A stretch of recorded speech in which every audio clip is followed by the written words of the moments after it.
I always record the sessions. Barring anything unforeseen, then I post those on the class. And you can watch them at a later date if you want to revisit something that was discussed, or if you should happen to miss a class, you can always go to the recording and watch the recording. If something should happen and it doesn't record properly, I usually will post the recording from the year before when I taught the class. So if that ever happens, don't be confused by the people talking. It should be close to the same information, hopefully, if we stay on track. So let's go to Module 1 in the class. So in this module, we're going to have a course introduction and talk about interior design considerations. We're going to review the syllabus. We're going to introduce each other, talk about trends, and then there will be an assignment this week, as well as a couple of chapters I'd like you to read in the Designing Interiors book, Chapter 1 and Chapter 4. So we'll start with the lecture notes. And I am going to try to hide this. You guys can't see my little toolbar, but boy, it drives me crazy. So anyway, this is Environmental Design and Space Planning class. And the prerequisites for this class are Intro and Drafting class, or Design and Construction Graphics class. And so I don't revisit those classes. I expect you to know everything that was in those classes when you start this class, because we're going to be learning a whole bunch this semester. So we don't have a lot of time to backtrack. So, you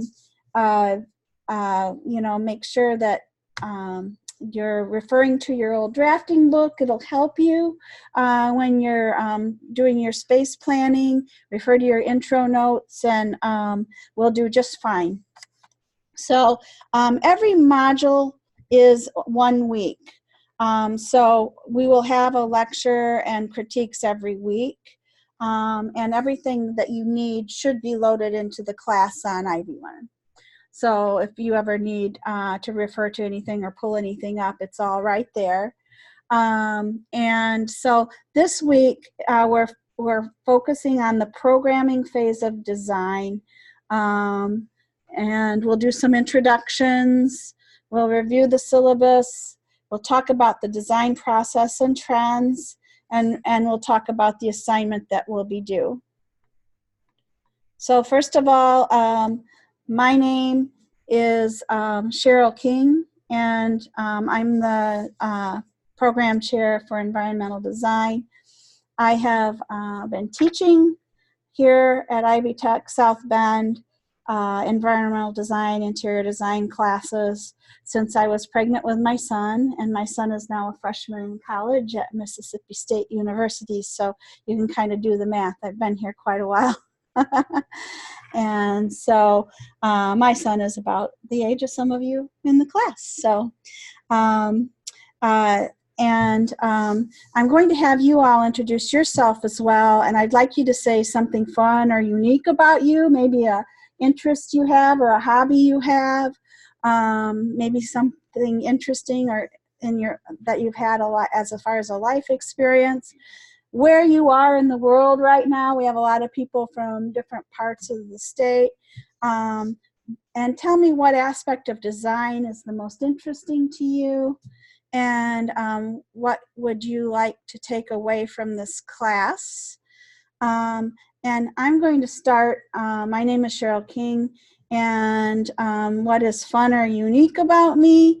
I love to cook and try new recipes, and I never can leave a recipe alone. It's like a creative outlet for me. So I'll take a recipe and I'll try it once, sort of the way it is, and then I'll improve it and tweak it. And I also have 2 children. My oldest is at University of St. Francis in Fort Wayne. She's a junior there, and she's studying to be in art therapy. Her name is Christina. And my son, Ricky, is a freshman at Mississippi State, and he is studying accounting and finance. They couldn't be more opposite than they are. One is so right-brained and creative and quirky, and the other one is totally left-brained, and I love them both very, very much. And we're empty nesters now, but we have a big shaggy dog named Ditka, and he's a part Newfoundland mix, and he's big. He's 80 some pounds and just a fur ball, and he has separation anxiety. So I'm always worried when I'm at work teaching that he's home destroying my house. And sometime I'll show you a picture of my leather love seat, pre and post Ditka, and you'll probably sympathize with me a little bit because it doesn't even look like a love seat anymore. But we keep it there because we hope that he won't move on to the next piece of furniture. So yeah, we have a kind of chaotic life, but it is what it is until he gets over his anxieties. I have been teaching for quite a while. Previous to that, I worked at a high-end residential furniture store for many years. And then I felt like I'd learned just about all I could from that. So I took a job with a Herman Miller dealership and worked in office design for a while. I love both commercial and residential for different reasons. Residential, I love the beautiful fabrics and finishes and materials. You just, they're so nice. And then in commercial, I like that you work more on a design team and you're working on a huge project with people who love to make decisions. So I can spend more time helping a person make a decision on a small room in residential than I would in a big commercial job, because you're normally working with people who that's all they do all day long is make decisions. So I like them both for different reasons. While I was at the Herman Miller's dealership, I decided to go part-time after I had my daughter. And what I always found is that I'd start off part-time, but they'd really want me full-time. So I was always being kind of forced back into full-time, and I wanted to be with my family. So when I got pregnant with my son, I knew it was time to make a change. And so I came here as an adjunct faculty and worked part-time until my son was in kindergarten, and then went full-time after that. I had been offered my sort of dream job at an architectural firm at that same time and had actually accepted it, thinking there wasn't a full-time position here at Ivy Tech, and gave my notice and just felt awful about it because I love working with the students. I love the creativity of my students, the diversity of their projects. It's just has been so rewarding for me over the years to work with students.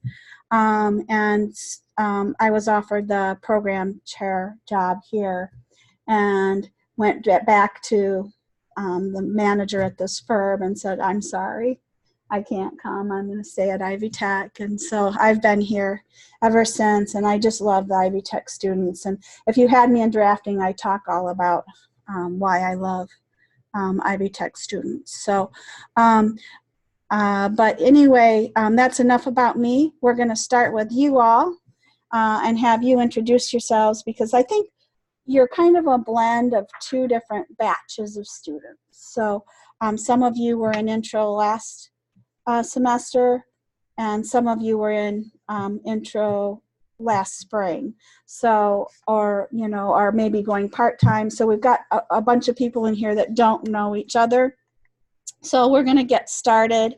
I think I'll just go down the list here online.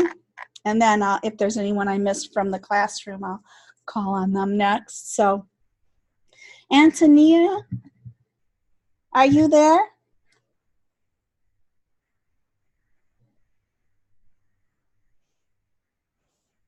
If you have a microphone, you can unmute, or if you don't, you can chat your answers. We want to know your name, something unique about you, where you are talking from in the world, and what aspect of design interests you, and what you would like to take away from this class. Are you there, Antonina? Oh, she's chatting. Okay, so there is a microphone button on your toolbar for Zoom. You can try clicking it on.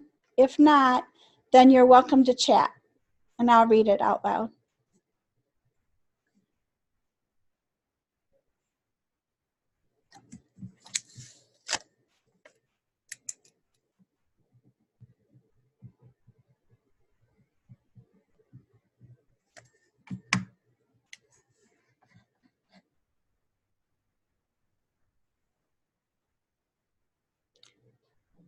So I'm not hearing you, so maybe you could use the chat for now, and we'll work out how to get your microphone working.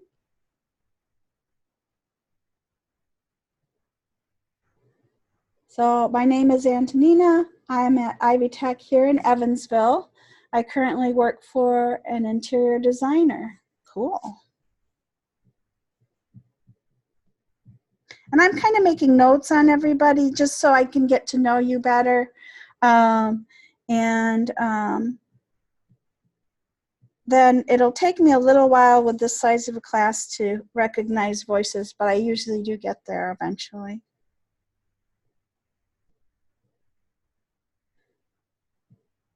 So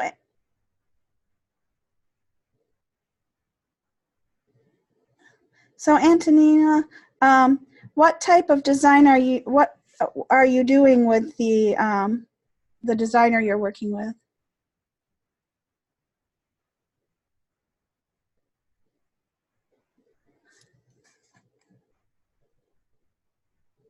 So she says that the person owns her own business and that they work a lot with residential and some commercial. That's good experience. A fun fact is that she was raised in Italy, lucky you, and moved to the States when she was young. So that's awesome. You can bring a unique perspective to the class.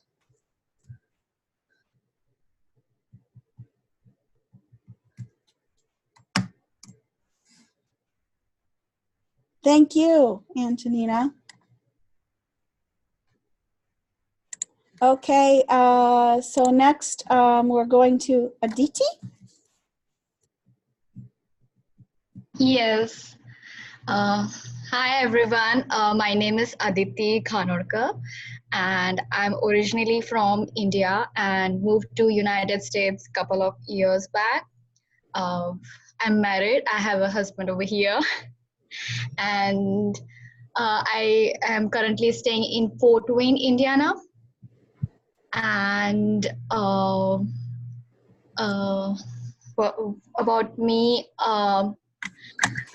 so fun and unique thing about me would be I'm not sure, but I like playing flute. I used to play a bamboo flute back in India, but I wanted to continue over here, but over here no one knows a bamboo flute, so then I moved to the flute, which is like played over here in United States. So that's kind of a new thing, which is like very interesting and exciting to know new notes, which is a Western new notes, not the Indian style of new notes. And yeah, and the design aspects which interest me is I love playing with space planning, playing with the form and colors, and I think so I can keep on going a whole day on the space planning, and that is one of the drawback too, because then I don't know where to stop, and sometimes it gets ruined that okay, so I had to stop but I'm still continuing, and sometimes like it gets messed up. So I can keep on going, and wherever I go I always see the color combination. I think so that reflects in my like clothes too. Like I always wear funky and quirky clothes, and whenever I go out, like, and people say, oh, that's a nice bright color, and I get like, okay, thank you so much. So uh, that's the fun and aspect of the design interest. And I want to learn from this class is like oh so like how to like deliver like about the space planning. Like as I told, like I can go on and on and on, and I don't know where to stop, and sometimes I get too emotional with the design that I completely stop listening to the feedback, or maybe I don't listen to that side of the story, or the okay, this should be done, which I don't want to do because that's emotionally connected. Which I want to stop doing that. Yeah, this is what I want to learn from this. One. Yeah, it's kind of like difficult. Like sometimes I like, okay, but I want that color, and I'm like, okay, I can't have that color. So that's a mistake I do. So I want to learn all my mistakes from this class and improve it mainly. Great. Yes, we will work a lot on that this semester.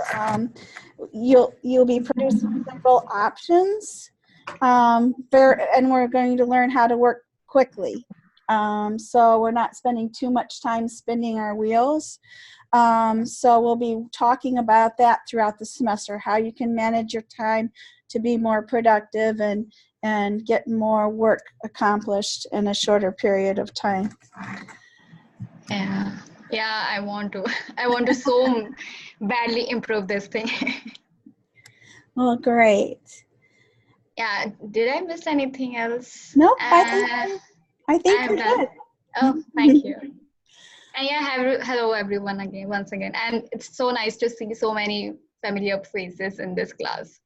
It is already making it like quite comfortable.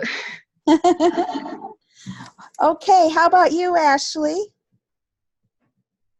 Okay. Hey, Aditi. Okay, Hi. so my name is Ashley Strickland. A fun or unique thing. I lived in Las Vegas for half of my junior year in high school, but that was terrible. I didn't have fun living in Vegas.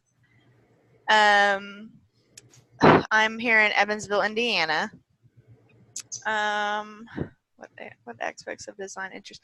I'm into residential design. I really like floor layouts of places, and I actually almost became a realtor just so I could be in homes and look at the design of people's houses and the architecture of things. And then whenever I were to go sell it, I could really be describing it with passion about selling the home. But then I decided I wanted to design them instead of sell them. What would I take away from the class? I'm looking forward to the actual space planning of it. I know how people are into like the tiny homes, and I'm looking to more into like organizing closet spaces and how you can cram space planning into multiple areas of things, because I feel like I don't really know how to like organize layouts very well, but I'm looking forward to learning how to do so. Great. You'll definitely learn that in this. Oh, and by the way, Aditi said that she plays an instrument. How many of you have played an instrument? There's quite a few in here. There's 1, 2, 3, 4, 5 people in here in this classroom that have played an instrument. That seems to be pretty common in our field. That it's kind of I don't know whether it's the art part of it or that connection there, but a lot of my students do have some musical talents, which makes it a lot more fun too. Okay, thank you, Ashley. We're going to Brittany next. Hi, everybody. My name's Brittany. Something unique about me is that I love to sing and play my guitar. You just asked about instruments. That's my favorite thing to do, is to play my guitar. I live in the Chicagoland area in a little small town called Chesterton. It's right on Lake Michigan, close to transit to get me into the city. What aspects of design interest me? I just love design, period. I'm really interested in residential design. I kind of want to work for Ray Duncan. She's a premier designer out of Chicago. I would love to work for her. But if that doesn't happen, I'm interested in set design. I think it's so cool how every show that's on TV, whether it's a sitcom, a talk show, it really doesn't matter. Somebody designs the set, and I'm kind of interested in that. And then like house flipping and things like that, just kind of as side deals. I would like to have an Airbnb. Those are just some of my goals. But my favorite thing about design is how it has the ability to impact your psyche, your mental state. I really want to be able to provide and design spaces for people that will improve their quality of life. That's my favorite thing about design. And what I want to take away from the class, I'm really looking forward to learning the software, because I know that that's fundamental to my career path. So that's what I'm looking forward to taking away from the class. Great. So the software side is going to be in Professor Green's class, which is the basic CAD class. But you will utilize it in this class. So the two classes do share the same project, sort of like drafting and intro did. So you will learn those skills in Professor Green's class, but you will utilize them in my class. So it'll be fun watching you all progress in your skills as we go through the semester. You should also talk to Professor Green about the house flipping, because her family does some Airbnb, Airbnb type rentals, and is constantly acquiring houses and fixing them up. And so she might be a good person for you to talk to about that if you want. Yeah, that would be interesting. I feel like where I live, the location would be ideal for Airbnbs, because people vacation along the lakefront all summer long. Mm-hmm. So I'm looking forward to, that's going to be a little pet project. Yeah. Okay, thank you. Madeline? Do you have a mic on there? Yeah. Yeah. Oh man, this is gonna be tricky. I'm gonna mute our overhead so we don't get a lot of feedback. I was really worried about that. It's like when you're talking to a phone. Okay. There we go. Okay. I'm Madeline. Something fun about me. I play guitar and sing too, so that was really cool. She just said that. And I have a cat that I got when I was 3, and I'm 20 now, so we're like best friends. So yeah. I live in South Bend, and my parents actually, they moved to Arizona a few months ago, so that's kind of where my interest is going with design, because they're just constantly building out there.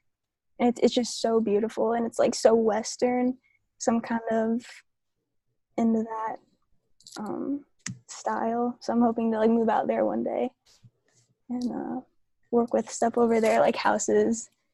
And I love patios. Like I'm really into like the spiritual side of design. I don't know, like gardens and everything. And then to take away, I guess just everything, anything and everything. Definitely space planning. That's my not like my strongest suit, I guess. That's like what I feel like I could just like use the most practice on. So I'm excited for that. Well, you'll be an old pro by the time you're done with this class. Hopefully.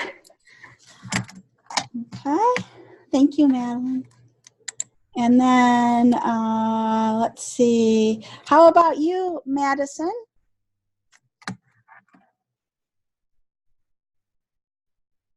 Hi. Can you hear me? Yes. Okay, good. My name is Madison. I am a part-time student. This is my first full-time semester at Ivy Tech in Evansville. I love to paint and draw, specifically printmaking is my favorite. I do not play an instrument, unfortunately. But I like to draw and paint, which made my renderings very fun for me. That was one of my favorite parts of my intro classes. My favorite aspects are, well, specifically, I like house flipping, remodeling specifically. I actually even find the investment part of that to be interesting to me. And I have family in Vegas, so I'm surprised when someone said that they didn't like Vegas. That is one of my favorite places I've ever been.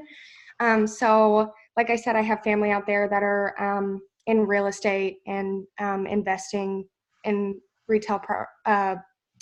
residential properties out there. So I would eventually like to join in with them on that, or just be out in a larger city. I think busier cities require more people like us.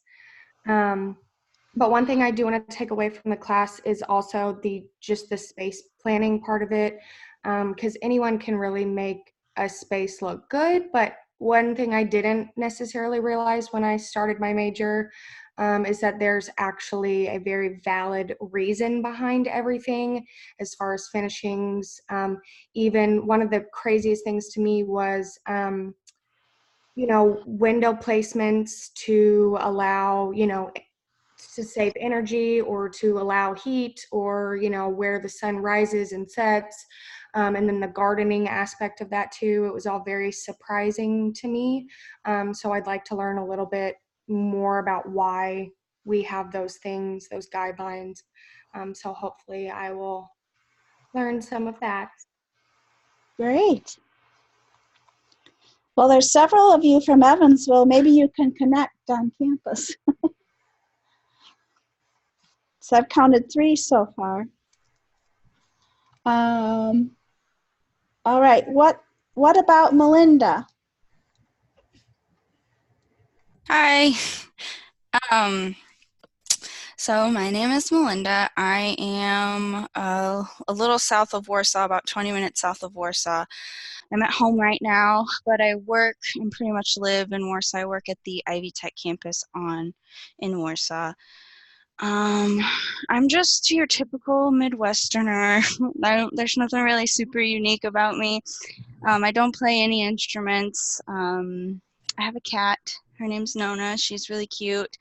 I am getting married January 1st, so there's a bit of time, but it's coming up. So I'm on the whole new year, new you kick sort of thing, trying to shed some pounds, typical stuff. But so me and my fiance just moved into a house. My dad built the house, actually. He builds houses. He's been building since like the early 2000s. I think that's where my interest in design has developed from.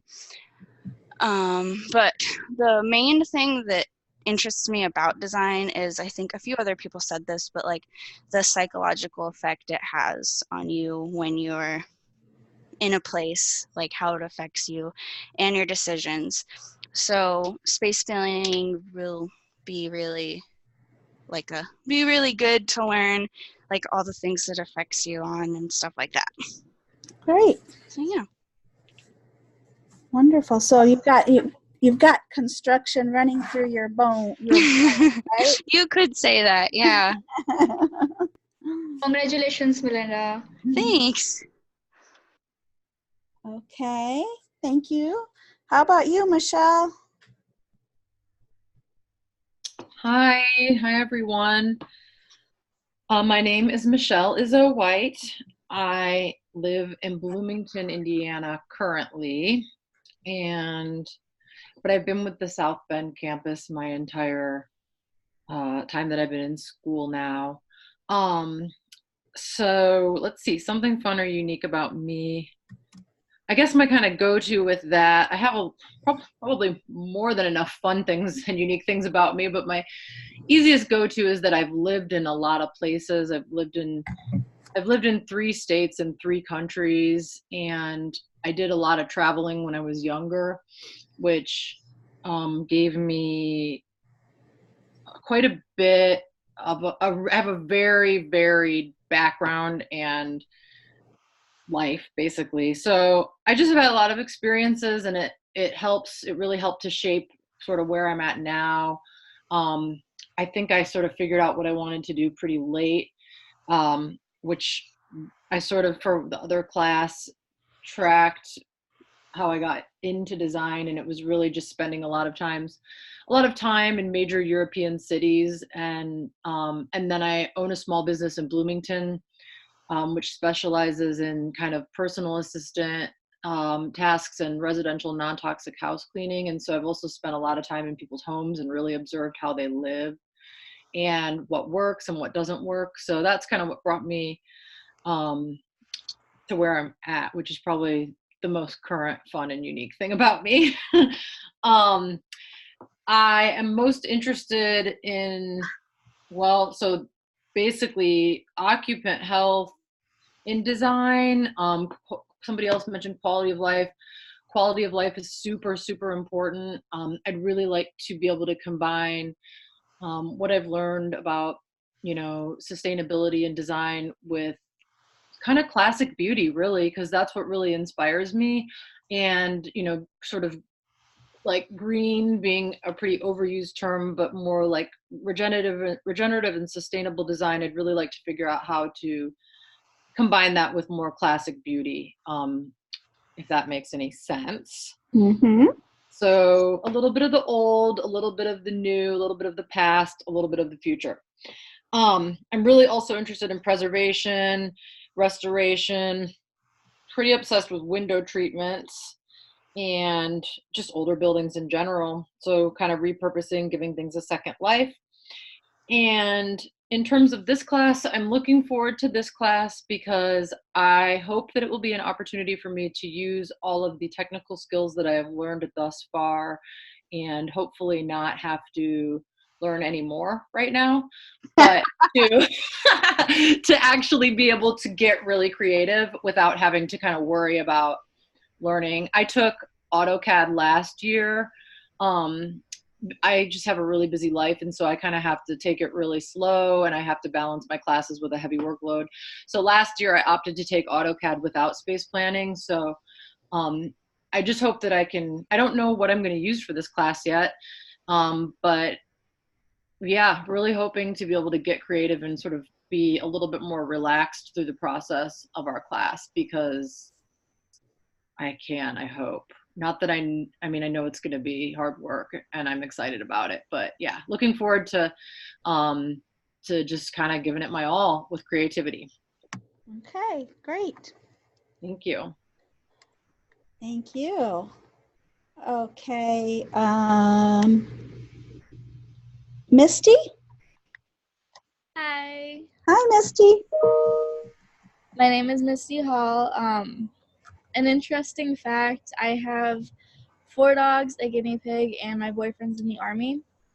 And then I also have a hobby of drawing tattoos for people here and there.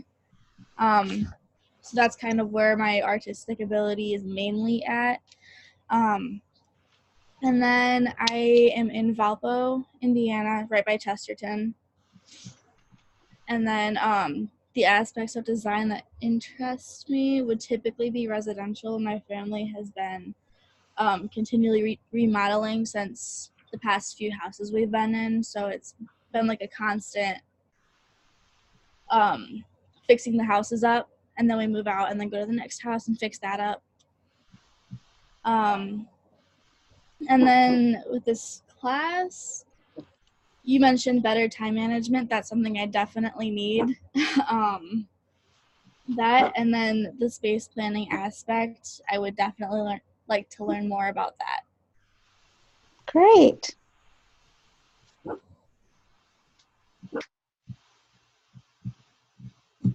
Wonderful. So Brittany and Misty are close together. Okay, so that's 1, 2, 3, 4, 5, 6, 7, 8, 9. Okay, I think that's all online. And so we're going to start with the folks here in the lab. And so would you like to go first, Shailene? Yeah. Do you want to come and use the mic up here? Okay. You can take the seat of honor. Okay. Hello, my name is Shailene Tharp. Something fun and unique about me is I love to draw, and my boyfriend is also in the Army. He's in the reserves, and I live here in South Bend. And aspect of design that I'm interested in is residential. And what I would like to take away from this class is how to better space out things when I decorate, and I feel like that will help me with my future. So, thanks. Thank you, Shailene.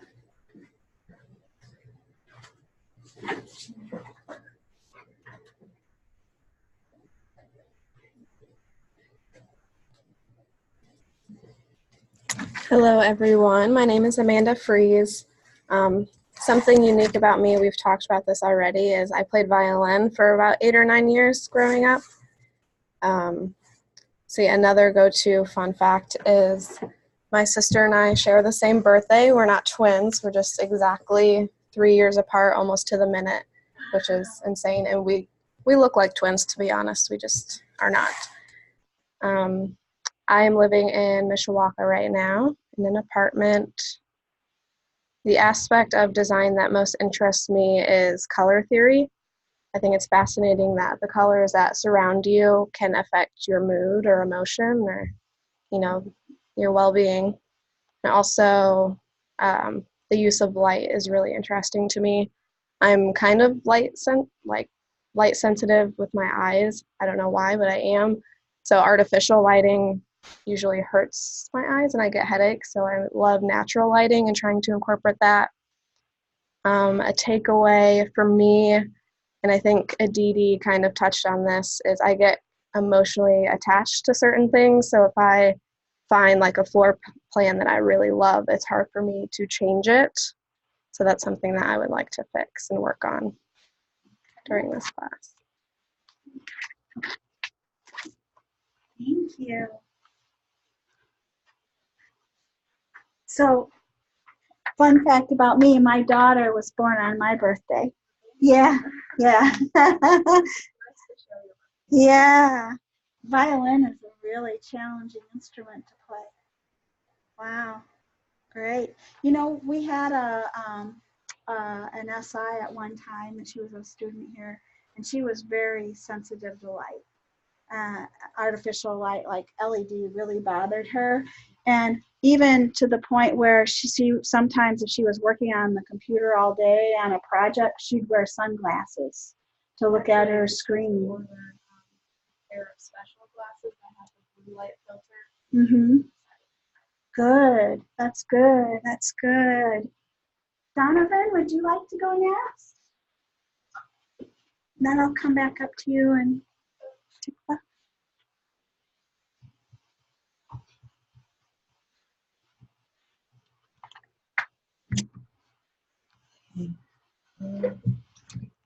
Okay.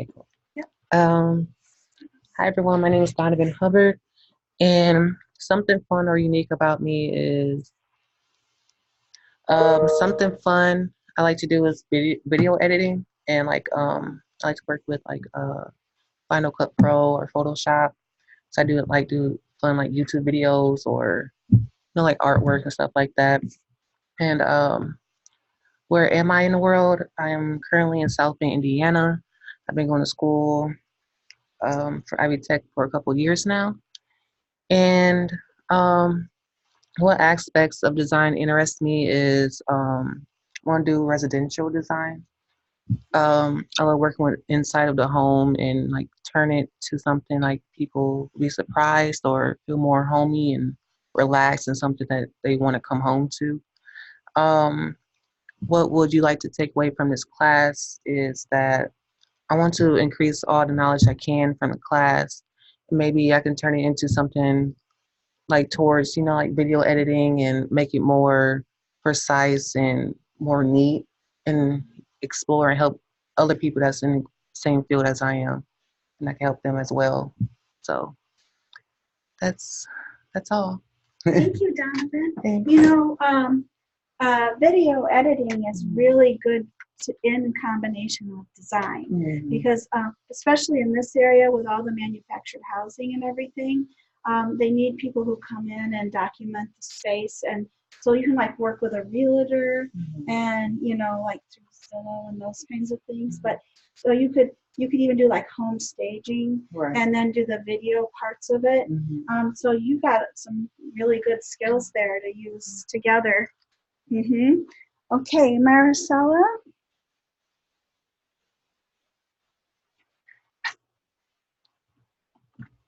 Okay. Hi, my name is Maricela, and I'm from Mexico City. Something fun or unique about me is that I love photography, and I just work on the side because I have a full job right now. So whenever I have time, I do photoshops, and something unique about me or fun also is that I love dancing, and I know how to dance salsa, and I just love that. What kind of dance do you do? Like salsa? Salsa? Salsa, yeah. Merengue, all the Latin music. Yeah, I love that. Yeah. And the aspects of design that I really love is the textures and the colors. Like she said, the color theory, it's really amazing. And I would like to learn like the process of the design from this class. I really like to understand and to be able to finish all the process to make a good design for any space. Yeah. Great. That's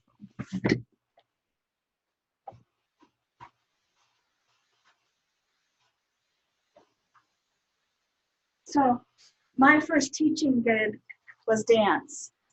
I taught ballet. Yeah. So yeah, the like spirit. Tikva?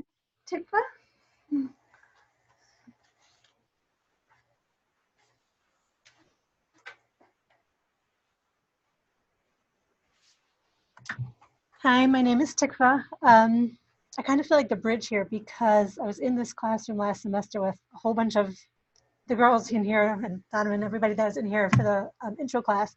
Plus I was on the Revit class with Cheryl with the whole other group. So, and Aditi I think also was in both. But so I'm kind of, but Aditi wasn't in the classroom. But so I kind of feel like I have a handle on most of the people in the room and online.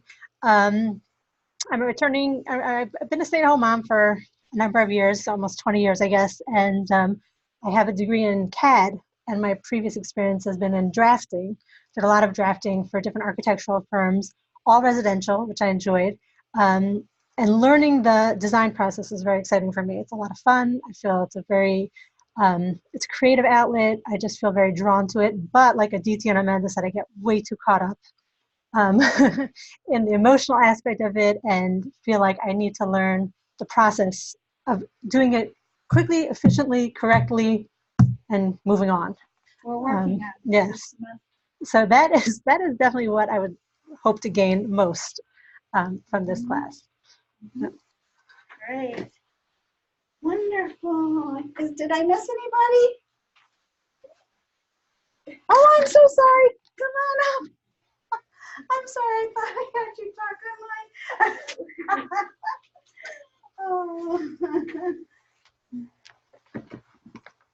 Hello, I'm Kyler, and I know mostly, well, everyone in this room, but something fun or unique about me, I like dogs a lot, and I like traveling and learning like things about different cultures, and I am in Mishawaka, and some aspects of design that interest me, honestly, I think they all interest me, and I really do enjoy like really working with like kitchen and bathroom.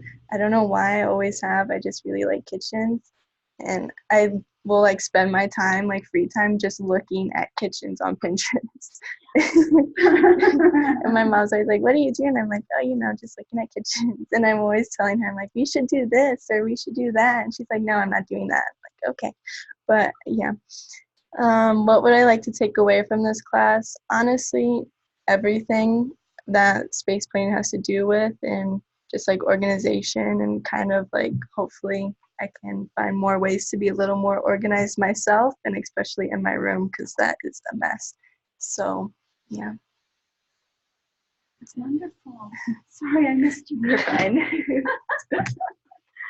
Okay, anybody else that I missed?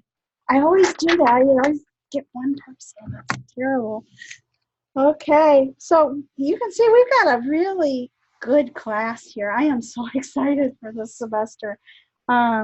So we have people coming from a lot of different perspectives, which I think will make our class super, super interesting.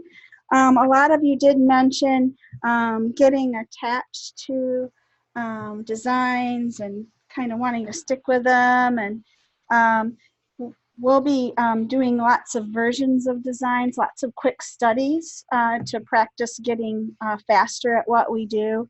And so it might be more frustrating for some of you than others, because a lot of times if you get really attached, you might, one of your first couple you think is the best. But I assure you, if you work through that, you'll probably end up with one of your latter ones, loving that even more.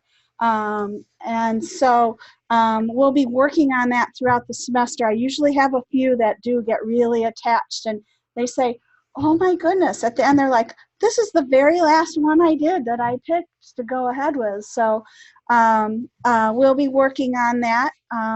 We'll also be working a lot on kitchen and bath design in this class.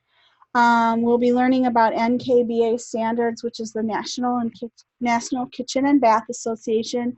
So how to plan a kitchen and bath as according to the standards, and how to draw them out appropriately. We'll be learning also about universal design. So we'll be looking at Americans with Disabilities Act and all of the standards that go along with that. So you will be learning a lot this semester, and you will grow a lot this semester, I assure you. The majority of the students, when they graduate, this is one of their favorite projects in their portfolio. And I think, this class is a super hard class as far as workload goes.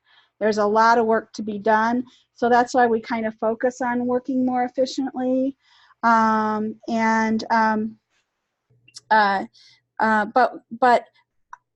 you're a different person by the time you're done with this class. It's just amazing how far the students come in this class with their space planning, with their complexity of thought, the sophistication of their designs.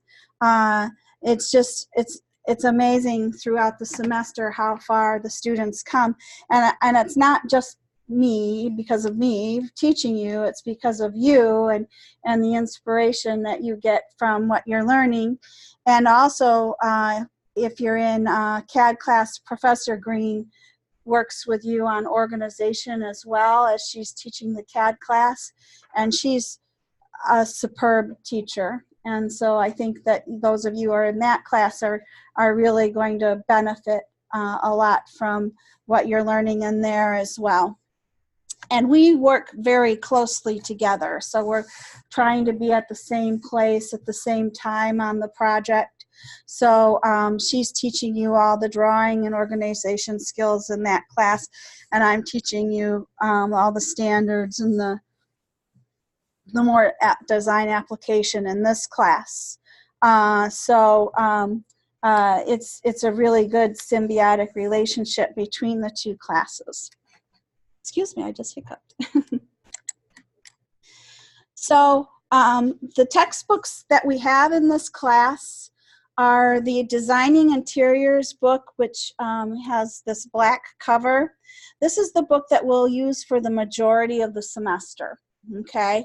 And if you have not purchased your books yet, this is one you'll probably want to buy instead of rent, because it's used in more than one class here. So it's used in history of in environmental design, and I believe it's used in lighting and building systems as well as a reference. So this is probably not one that you would rent, because by the time you rent it for the semesters you need it, then you could have purchased it. The other book is the Kitchen and Bath Design Presentation book. If you're really into kitchen and bath, this is a book that you'll want to invest in. If you're not so much, we do have a copy here for those of you who are here, and I do scan some excerpts of it in to the class. It's a rather expensive book, and so I kind of make it optional for students to purchase.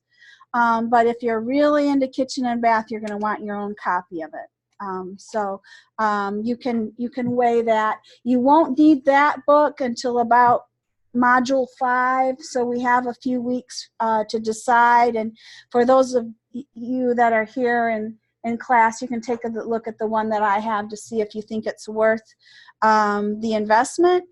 We will also be using our previous books from our previous classes. So that Jones book from intro class is a helpful book to have for just some of the considerations that you would use in laying out and designing a certain room.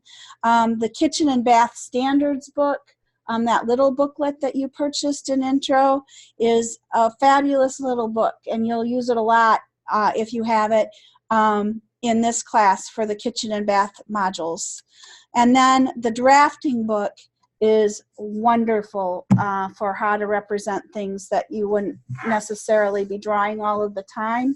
It has a lot of good suggestions for kitchen and bath layouts and different room layouts, so you can get a inspiration. It shows you how to represent stairways, which is one of the things that will be included in this design. So all of those are really important books, and you should have them on your shelf already from previous classes. And then the Space Planning Basics book is a book that we've used in the past for this class. I'm not requiring it. We do have a couple of them on the shelves here in the lab. And this is a book that talks about the whole design process. I'll be referring to the Designing Interiors book for that, but I might scan in a few images from that Space Planning Basics book as well as we're going through the semester, because I think in some cases it gives a little bit better visual explanation of the design process. Any question on the books? I have a quick question, please. Mm-hmm. For the Space Planning Basics book, like, is that something that you would recommend we have just in general? Like, I was just thinking if it was cheap, you know, to pick it up somewhere used. If you could pick up one used, there's several editions of it, and they haven't changed a whole lot. Okay. The reason I don't require it anymore is because it's a fairly small paperback book, but it's extremely expensive for the edition, whereas the Designing Interior book has a ton of information that we can use. The Space Planning Basics book is pretty pricey for what you get for the book. Okay. but there are some older copies of them out there, and if you could pick one up for cheap, I would definitely do it, because especially if you're interested in more contract or commercial design, it has some additional information in it that would help you transition into the more commercial side of things. Nice. Okay, thank you for that. Donovan? I do have that book in the class, so you can take a look at it. So remind me at the end of class, and I'll pull it out so you guys can take a look at it. Okay? Anything else before I continue on? Okay, so pop quiz. You guys ready for this? This is our only pop quiz of the semester. To make sure you're really paying attention. Are you guys ready? Okay. So, how many of you have thought, if I could only move this wall a couple of feet, this home would be perfect? Has anybody ever thought that? Yes. Yes. Yeah, yeah. Okay. So if you've thought that, you may be a space planner. Question 2, have you ever had an overwhelming desire to see what a house looks like inside, or what the yard looks like behind the privacy fence? Yes. Yes. Yeah. Yes. So if that's the case, you may be a space planner. Okay? So as you are walking or driving, have you ever inadvertently gazed into a house with their lights on just to see what it looks like inside? Not looking at the people, but just out of curiosity, what does that house look like inside? Come on. Yes. Yeah, Yes. we've all done it. We've all done it. If you've done that, then you probably are a space planner. Okay? If any of these questions described you, you may be a space planner. Welcome, my people. Okay? This class is all about space and arranging, and how can we use it the best, and how can we arrange things properly so it works really well. And in some ways, it's almost like putting together a puzzle. Okay? I'm a big puzzle person. I love puzzles. But in this case, there's not just one right answer to the puzzle. There's an infinite amount of really inspiring solutions. You're choosing your best solution to the project. Okay, so we're going to talk well, let me pause here for a minute. Let's get through the syllabus, and then I'll come back and we'll start the rest of this lecture. So we're going to click on the syllabus area. This is environmental design and space planning. Okay, the prerequisites to this class are the drafting and construction class and the introduction to environmental design class. I do expect you to have a mastery of those 2 classes before you come into this class. I don't backtrack. We have too much to cover this semester to look backwards. We're always going to move forwards in this class. It is a 6 contact hour class. It's hybridized, so you are 3 hours here in class, and then it's expected that you'll either attend some virtual hours, come into the lab, or complete additional work at home. This is a very busy class, okay?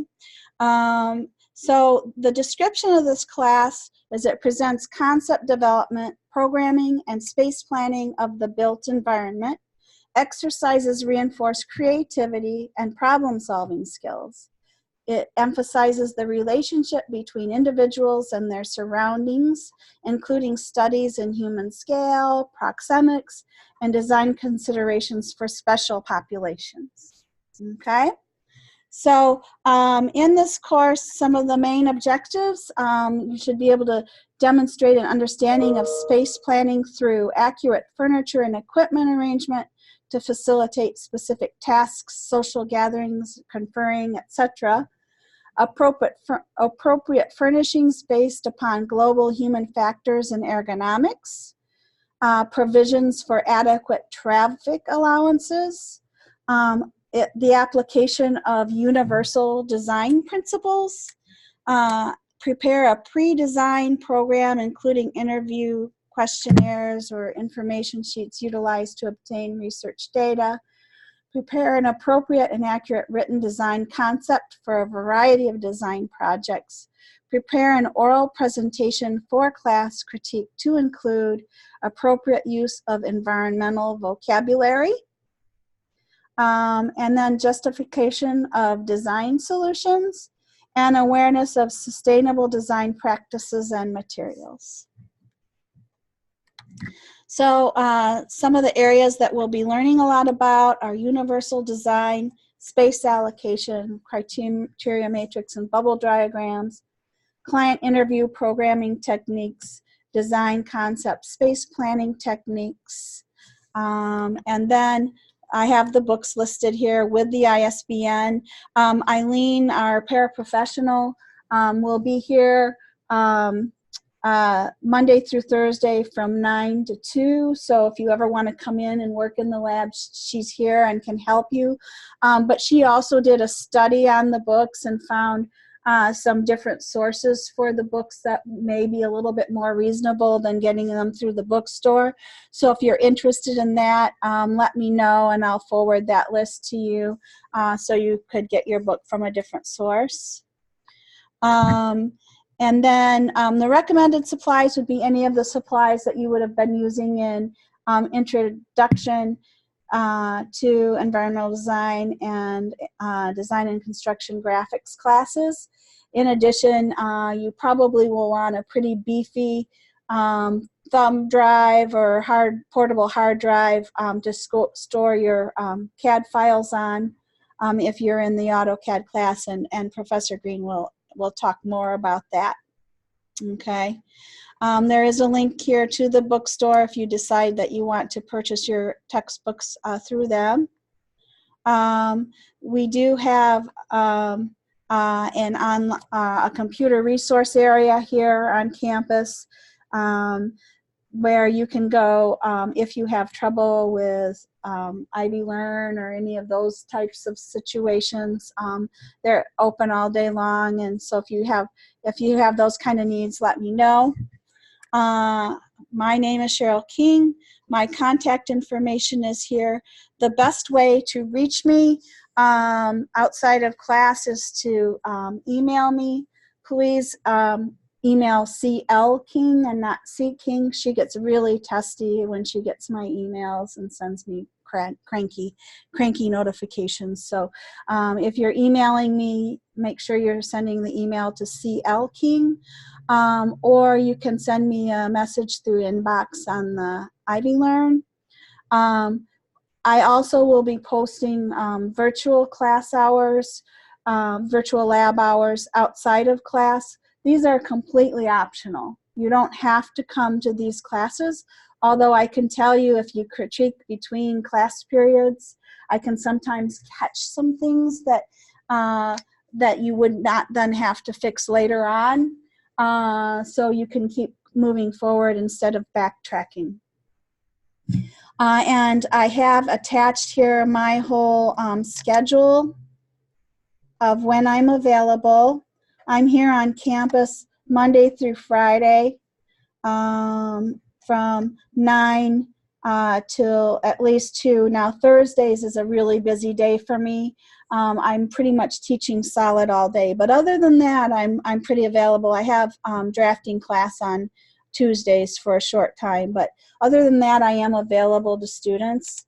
My schedule looks like this. So I have virtual hours from 10 to noon on Mondays, and then again from 1 to 3. And then on Tuesday and Wednesday, I also have virtual hours from 1 to 3. These orange hours are tentative. If you need to talk to me during these times, just let me know that you're coming to make sure that I don't have another appointment set up at that time. If you should run into a question outside of these times, like for instance in an evening or a weekend, please still send me a message. And if I'm available, I will get back to you. If I may even be able to do a quick virtual time, a Zoom time with you if need be. Okay? So this is in on the class, so you can pull it up if you need to know my availability. The yellow times are when I'm in class. Okay? So I can't be really contacted at those times. And so my supervisor's information is here. If you should ever have a concern about me, his name is here, and you are welcome to contact him. He's the dean of our school, and his office is right down the hall from mine. And then I do have the help desk here in case anybody would run into some help issues where they need some technical support. I'm not a good technician as far as technical support goes, but these folks are dealing with it all day long, so I'm sure they can help you with your issues. There also is a link here to disability support services. And if you had some kind of an accommodation paperwork in high school, that doesn't necessarily follow you when you come to college. You need to make an appointment with that person and bring your documentation in. Say, for instance, you need extra time on tests. My daughter is dyslexic. So when she was in high school, she had a little extra time on tests, and she was able to take it separately in a quiet room. And so when she went to college, we did do this for her where we took the paperwork in. She hasn't really needed it, but it's there if she has a super challenging class. And when I'm giving accommodations, I can only do it if I have some kind of paperwork. Other than that, everyone is equal in this class. So I don't grant special privileges because someone says they have something that would have to have definite documentation from DSS for me to make any alterations in the way things are due. Also, there's a new policy, a Title IX policy that has to deal with harassment, assault, and violence. I am an obligated reporter, so if I hear that someone is being mistreated, I have an obligation to the college to report that, and it's done in a confidential way. We have specific representatives on campus that do handle those situations. I just report it in the confidential way that I've been instructed to do it, and then that person takes over from there. So if you were to approach me with a concern, please know that I will report it, but I can't necessarily tell you what happens from there because it is a very confidential process that it goes through. Okay, but there is a link here to that whole policy so you can find out more information about that. This is a hybrid webcast synchronous course, which means I take attendance every week. I expect you to attend. You're going to need to attend. We'll be critiquing. It's how you get immediate feedback on how you're doing on your projects and advice, and so it's really important for you to be here every week and to critique. Take advantage of those advantages of those critiques. Show your work, get the feedback, make your project better. That's how you learn. Okay, so and also, if you want to come outside of class to my virtual hours and show, please do. I want to help you guys get better. So please take advantage of that. I do archive the courses, so I record each module, barring anything unforeseen. After those archived, they're placed onto the class. With a class of this length, sometimes it doesn't get posted till the following day because it just takes a long time for it to archive. But it will be there. If by the following day you haven't seen it up, you might send me a message and just remind me because maybe something went wrong in the process and I think it's up, but it's not. okay? And then all of my grades are posted on Ivy Learn. And there are matrix attached to, or rubrics attached to each of the assignments that give a point breakdown, so you can see exactly what you're being graded on in the class. My due dates are pretty solid. And the reason for that is you just absolutely cannot afford to get behind in this class, okay? There is a lot of work to accomplish, and if you get behind, it's going to be misery, because each assignment hinges on the next. So if you don't get this assignment done, then you can't progress to the next assignment, and then that one's late, and then the next one's late, and so, and then it becomes really stressful and overwhelming. So even if it's not done to your satisfaction, but it's done, turn it in. You could always make some improvements later on and resubmit it, but make sure that work is in there. I do penalize for late work. And the reason I do that is because when you're out in the design field, you can't be late for it. You just can't. I remember I was working at the office dealership, and we were working on a big library bid, okay? And we worked day and night. I did not sleep for days. I was working on this bid. And it was a whole team of us. It wasn't just me. It was just a really huge job. And the salesperson, for whatever reason, got to the bid opening 10 minutes late, and they wouldn't even look at our bid. So a whole week, we slaved and worked and didn't sleep and sacrificed time with our families to do this design. And because we were 10 minutes late, we didn't even get it wasn't even observed. I mean, it was all for naught. So that is why I am really hard on people about deadlines, because that is the reality of our industry, okay? We're professionals, and we should always strive to be on time if possible. And so as far as makeup goes, though, if you do get behind, I still want you to turn it all in, okay? Even if it's late, please turn it in. I'll give you partial credit, okay? Some credit is better than no credit at all right? So keep striving and working, but for goodness sake, try not to get behind. Even if you don't feel it's your best work, turn it in, okay?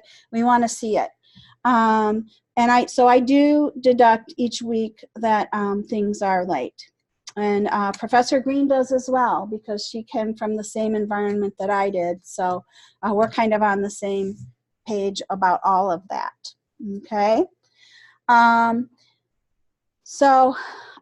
of you have attended, so you will not get dropped for a no-show withdraw. I've documented that you've attended this class, okay?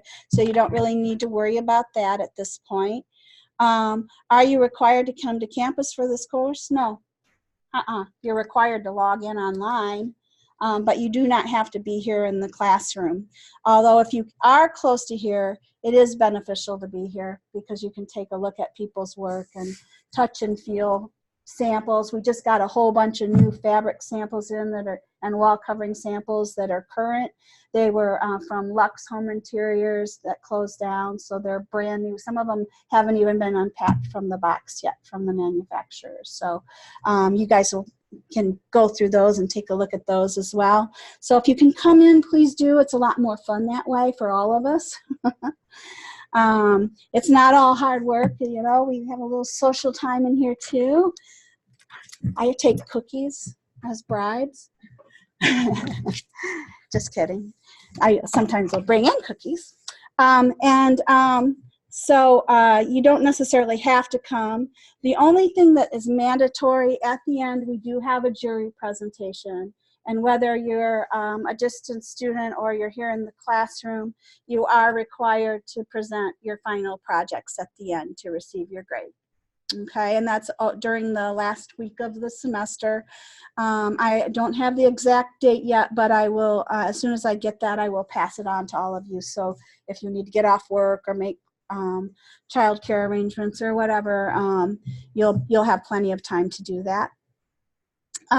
If you decide to make a change to your schedule and you want to drop a class, for a 16-week class, which is what this is, the deadline to withdraw is April 11th.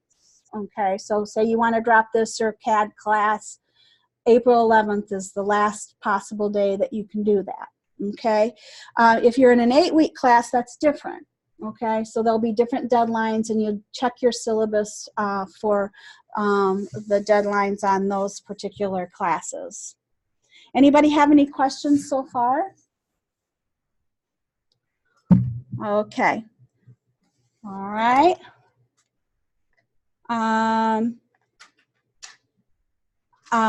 My commitment to you is if you send me any kind of an inquiry or a written email or whatever, or a voicemail, within 36 hours I'm getting back to you, and that includes weekends, okay?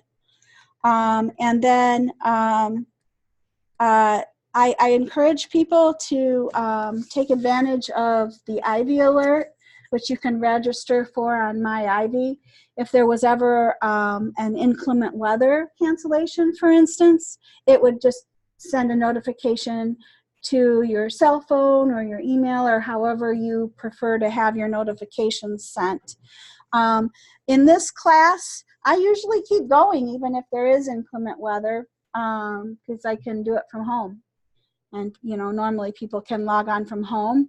If you're not able to log on from home, that's okay, because I'll record the session and you can watch it when you get back. But again, this is one of those classes where you can't afford to get behind, so that's why we keep going if we can. Please check your announcements for the class, because sometimes I'll realize that there's a piece of information that maybe I didn't give to you, or I might find something that might help you on a specific assignment. I'll send those out through announcements. Get in the habit of checking the announcements on the class regularly, so you don't miss out on any fun facts. And as far as grading goes in this class, occasionally we'll have a discussion board. This class does have a series of assessment exams. And these are exams that are taken in this class and then at the end of your career in portfolio class. And they're exams that you have 3 times to pass, okay? 3 opportunities to pass. And they don't count towards your grade, but they are something that you have to pass the class. I know that sounds really scary. I've not had many situations where someone hasn't passed the class by the 3rd try. We do have flashcards here in the lab, and Eileen can help you study. If you want, you could do a study group. I'm hoping to have an SI in this class, which is a person who's been through the class and has been really successful, and they'll run work periods and study periods outside of class for students. And I'm still trying to get a hold of her. She had kind of verbally agreed to do that, but I haven't been able to get a hold of her yet. And so this is another person who can help you study for those assessment exams, and she's a really helpful person just to talk about time management and study skills and how it worked for her to manage the workload and the project load. And she's more of your advocate. She doesn't grade your work or anything. She's just sort of your coach, or someone that, you know, your mentor in a way. And for those of you who are in intro juries this past semester, she was one of the jurors at that point. She's her name is Cindy. She's got kind of white hair and glasses, and she's been an SI for me before, and has done a marvelous job. And she was working out in the field for quite some time, but has had some health challenges that have made it more difficult for her to work in the field. So she is she has expressed an interest in coming back and being an SI. And boy, if that worked out, that'd be great for all of you, because she is just a really sweet, helpful person. So there'll be more information on that as I work that out. Go ahead. In terms of, so are the assessments, it's the same assessment 3 times? Yes. Mm-hmm. Okay. Yeah. And are there any tips for studying for that if we're not in South Bend and don't have access to flashcards? Well, I do have this flashcard scanned in the class. But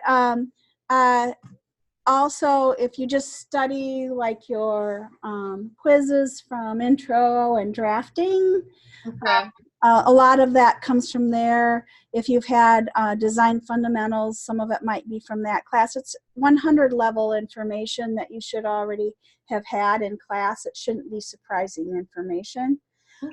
And then the only one that you haven't had before but will be learning this semester is the ADA exam, and we'll be going over all of those standards in class. Okay. And those are pretty cut and dry. You know, there's one right answer.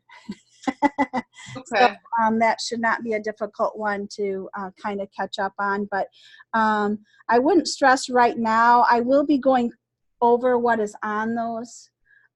So you won't be going into it just blind. There's a whole study guide and everything. Thank you. Mm-hmm. So there's the assessment exams, and then our weekly assignments, and then our final project. And with the exception of the very first assignment we have this week, all of the assignments are related to the final project. So if you keep up on your assignments, by the end, you'll have your project done. So that's the bonus of the weekly assignments. I do have sort of a synopsis of our tentative schedule.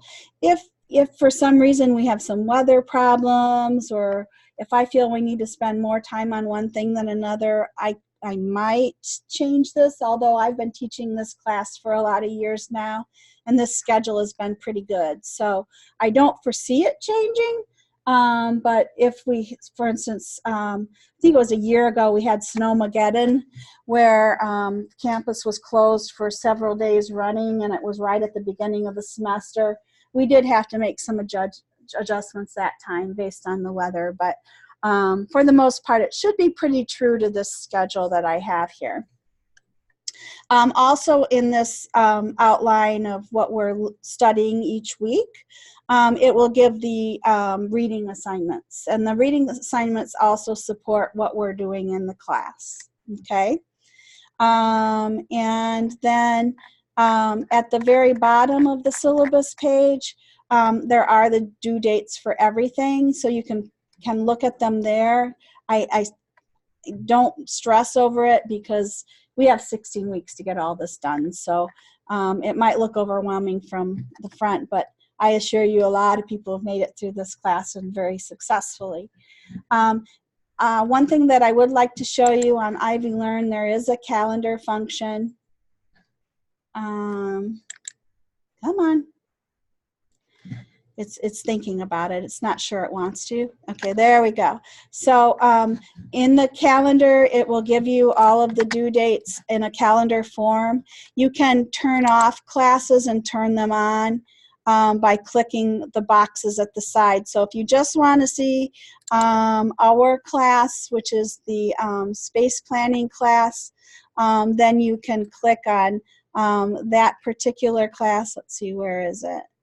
Advanced Design Construction Graphics. There we go. If you just want to see that class, you can click that box, and then it'll give you what's due that week for this particular class. I would like to mention that Monday is Martin Luther King Day. So so if you have any Monday classes, you probably won't be meeting if you're on this campus, okay? So there's that calendar function as well. And I load everything onto the class. So there shouldn't be any surprises. Those of you who are taking it from a distance will get all of the same information that everyone here in the classroom gets. So there should be no issue there for anyone. And if you had me for drafting class, you know that. It's very similar format to drafting. So you'll definitely, you know how I teach. So so we are in module 1. We'll go back to the, first of all, are there any questions about the syllabus or the class thus far?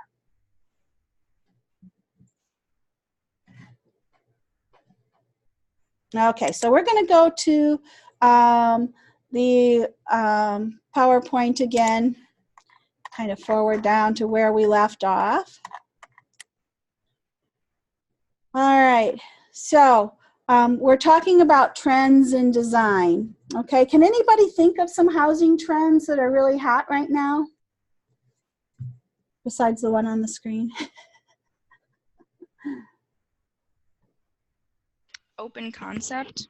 Yes, open concept is a big one. And it has been for quite some time now. When we were looking for our house way back when, there weren't many open concept houses available. And I really wanted that because an open space makes you feel like you have more space than you actually have. So open concept is a nice way to be able to share space. So we found our house. We actually purchased our house, and then a few months later I got pregnant with Christy. So we've been in our house for 22 years now. But open concept back then was not an easy thing to find. And our house is really open, I should say, not kind of, it is open. And so it's been really nice because I can borrow space depending on what we have going on. So when you walk into my house, there's a living area and a dining area right there, and it has a big cathedral ceiling, which makes it feel really much bigger than it is because it isn't a huge space. And so when I have Thanksgiving dinner and I have a ton of people, I'm able to kind of rearrange my furniture, extend my dining table so everyone can sit at the same table for dinner, and use my space for dining. And then when I have people over just casually to, watch a football game or something, I can make my table really small and have plenty of seating for everybody to watch the game. So in that way, my house has been really perfect for us. We've lived there for a lot of years, and the only thing that I think I would really change is the laundry. I would have more laundry room area. It's in a closet off of our back hall that leads to our garage, and the kids just dump their backpacks and shoes and everything right there when they come in the garage, and that kind of drives me crazy. But for the most part, my house has been really fun and livable for all these years, and I've never tired of the floor plan. We did add on at one point to it, and the part we added on is real open too. But I think though with open concept, you have to make sure that it's right for your client. Because if a person is wanting a haven and they want to feel comforted, maybe an open concept isn't as much for them, but they may want something that is more enclosed because psychologically they feel more secure in a more enclosed space. Where, but if they're real into entertaining and kind of an outgoing person, then an open concept may be their thing. You just kind of have to go by what the client wants. So that is one trend. Can anybody think of any other trends in housing that are really in right now? I was thinking that farmhouse design is huge. Yeah. Chip and Joanna have really brought that one to the forefront, haven't they? Yeah, you see it everywhere. You do, definitely.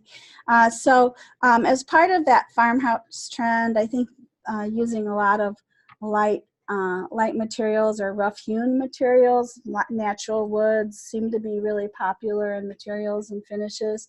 Sometimes more of like an industrial look almost incorporated in with that farmhouse, where you might have some kind of old-fashioned looking light bulbs in the light fixtures and things like that. But also along with that farmhouse, what I like to I see a lot with designers is sort of this eclectic thing where they might be mixing old with new, and that's a really challenging thing to do and do right. So if you can master that, you're doing really well, that mixture of old and new, and the textures that go along with that. So that is one. Another trend that we are seeing a lot of is tiny houses. So bigger is not always better. Okay, we have a lot of people who are downsizing. My husband and I are looking to downsize in a couple years when the kids are done with school. We don't need that house anymore, and we don't want to maintain that house, and we don't want to walk upstairs. We just want a small space. I always joke that we'll have 2 tiny houses with a breezeway connecting them, so I have my space and he has his space. He doesn't like that idea very much, but I think it's kind of entertaining. But tiny houses are really in right now because of the movement with sustainability. There are shows like Tiny House Nation, the Tiny House Revolution. On this lecture, there are some videos. This video here is hyperlinked. It's a woman in Hawaii that built her own tiny house. And it's pretty cool how she did it. It's pretty innovative, and it's just for her, so it's really, personal to her, but it's kind of fun to see the whole process of how it developed and everything.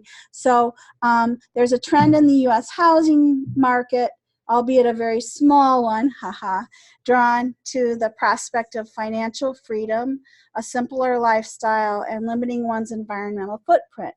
More buyers are opting to downsize, in some cases, to spaces no larger than 300 feet. And this series celebrates the tiny house movement. And so people are looking to maybe be more eco-friendly, not laying such a big footprint on the world. I just saw on the news today that this is the hottest 5 years we've ever had in history. So I don't know how you feel about global warming, but there's a lot of people who really believe that that is a severe threat to our existence right now. So there's a lot of people who are going to this more simplistic lifestyle, maybe even living off the grid or homesteading. So this is a true thing right now. Another trend in design is aging in place. Our population right now is aging. Okay, the baby boomers is our big demographic group, and they're all over 65. A lot of the not all of them, but a lot of them are over 65 now, and they don't want to go into some institution somewhere. They want to be able to stay in their home as long as they possibly can. The average American over the age of 65 will need roughly 3 years of long-term care on average, according to government estimates. To get that care in a nursing home costs about $72,000 per year, which is huge cost. But some Americans are trying to combat that by living in their homes as long as possible, and maybe even in a co-op situation where they kind of all check on each other. There's lots of research out there on remodeling for accessibility and staying in your home as long as possible. And really, this has to do not only with aging in place, but anyone that has any kind of an injury or disability. We're all one accident away of needing some additional modifications to our homes. And Amanda, you kind of focused on this in your intro. Yeah, and last semester in your project, you did a lot of research on aging in place, this is there are people in design that this is all they do is help people to stay in their homes for longer and be self-sufficient for longer, and I think that's a really noble part of design to be in, you know. And there are some videos here too, hyperlinked if you want more information on that. All in the family is another trend in design. Multi-generational housing. A lot of houses, especially larger homes, may incorporate a mother-in-law suite or a wing for grown children or elderly family members. So there may be more than one generation living in a house now. And this is not a new concept.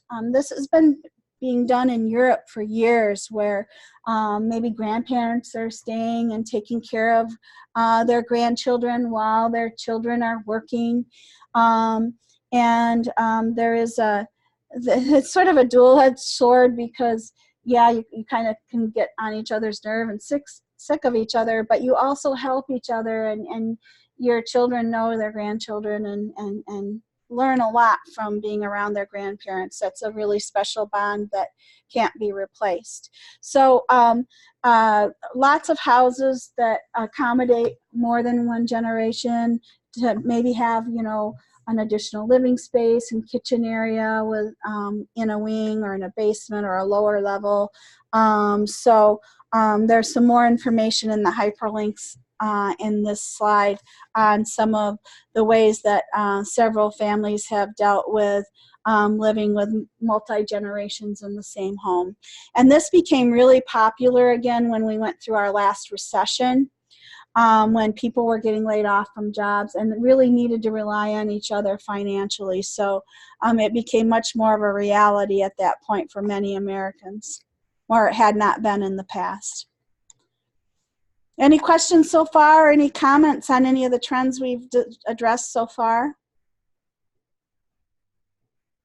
So Michelle, when you're in Europe, have you seen that there are more than one generation often living together? Absolutely. I was just thinking, especially in the Czech Republic, where I have many friends that have now gotten married or have kids, and they are living in their parents' homes with their kids or their spouse, and it's just totally normal, basically.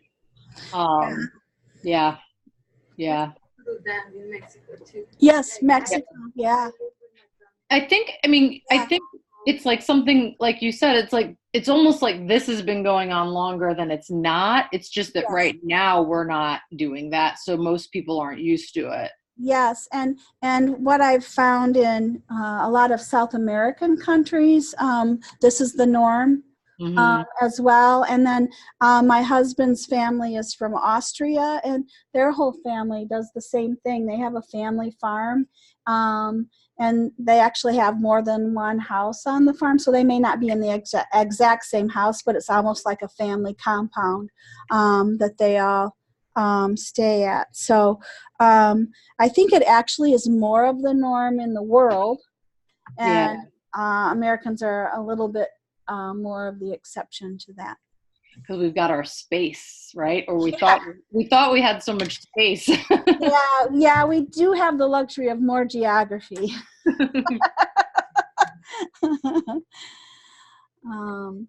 Okay, so another trend in design is permaculture. So organic living and food forests. There's some information on here on permaculture, with the Quiet Revolution, backyard food forest tours.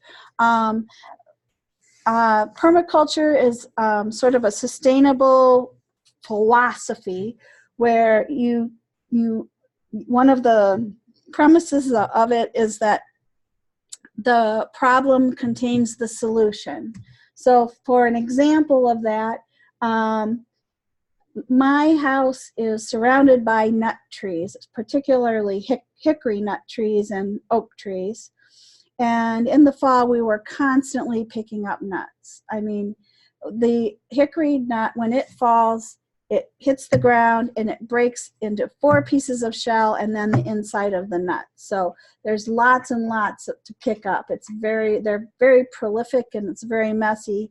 And so we were constantly every fall doing nut duty and just getting bags and bags of nuts that would go to the recycling center. And so finally I got tired of it, and we decided to get mulch in our flower beds that looked like hickory nut shells. And so pine bark looked a lot like hickory nut shells. So instead of picking up all these nuts, we just kind of throw them into the beds and be done with it. The squirrels eat the nuts, and so we have really fat, happy squirrels in our neighborhood. If you're interested in permaculture, we do have a garden class that, as an elective, that you can take. It's really a fascinating class.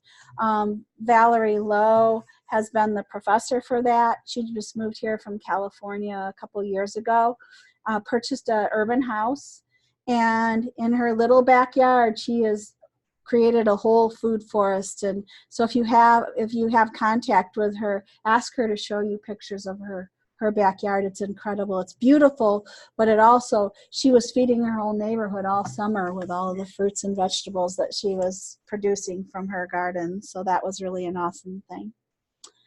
Any questions so far? Also, if anybody ever needs a break, let me know. We can pause for a few minutes. Okay, another trend. This really isn't even a trend anymore. It's a reality. Smart homes. So the technological revolution of design. Your phone can control your sprinkler system and your security system, and you can view who's stealing stuff from your doorstep, and you can control your thermostats and all kinds of things. Are connected together in a sort of a smart way. There's kind of a dark side of that people can kind of hack into systems and, look at security cameras and things like that. So there is a dark side to that that some of us old folks really are concerned about. But there is a lot of convenience attached to having a smart home. You can lock your doors. You can make sure your a toaster is off. You can play your music by just saying what you want to hear. So lots of conveniences that go along with smart technologies. And the technologies in homes, and in design, it's just as long as I can remember, it has just grown exponentially. It's so cool, some of the things that are happening with nanotechnology. And they're testing right now a countertop that actually acts as like a iPad or a refrigerator or a mirror in your bathroom that can act as a cell phone. There's just really cool things happening right now having to do with technology in the home.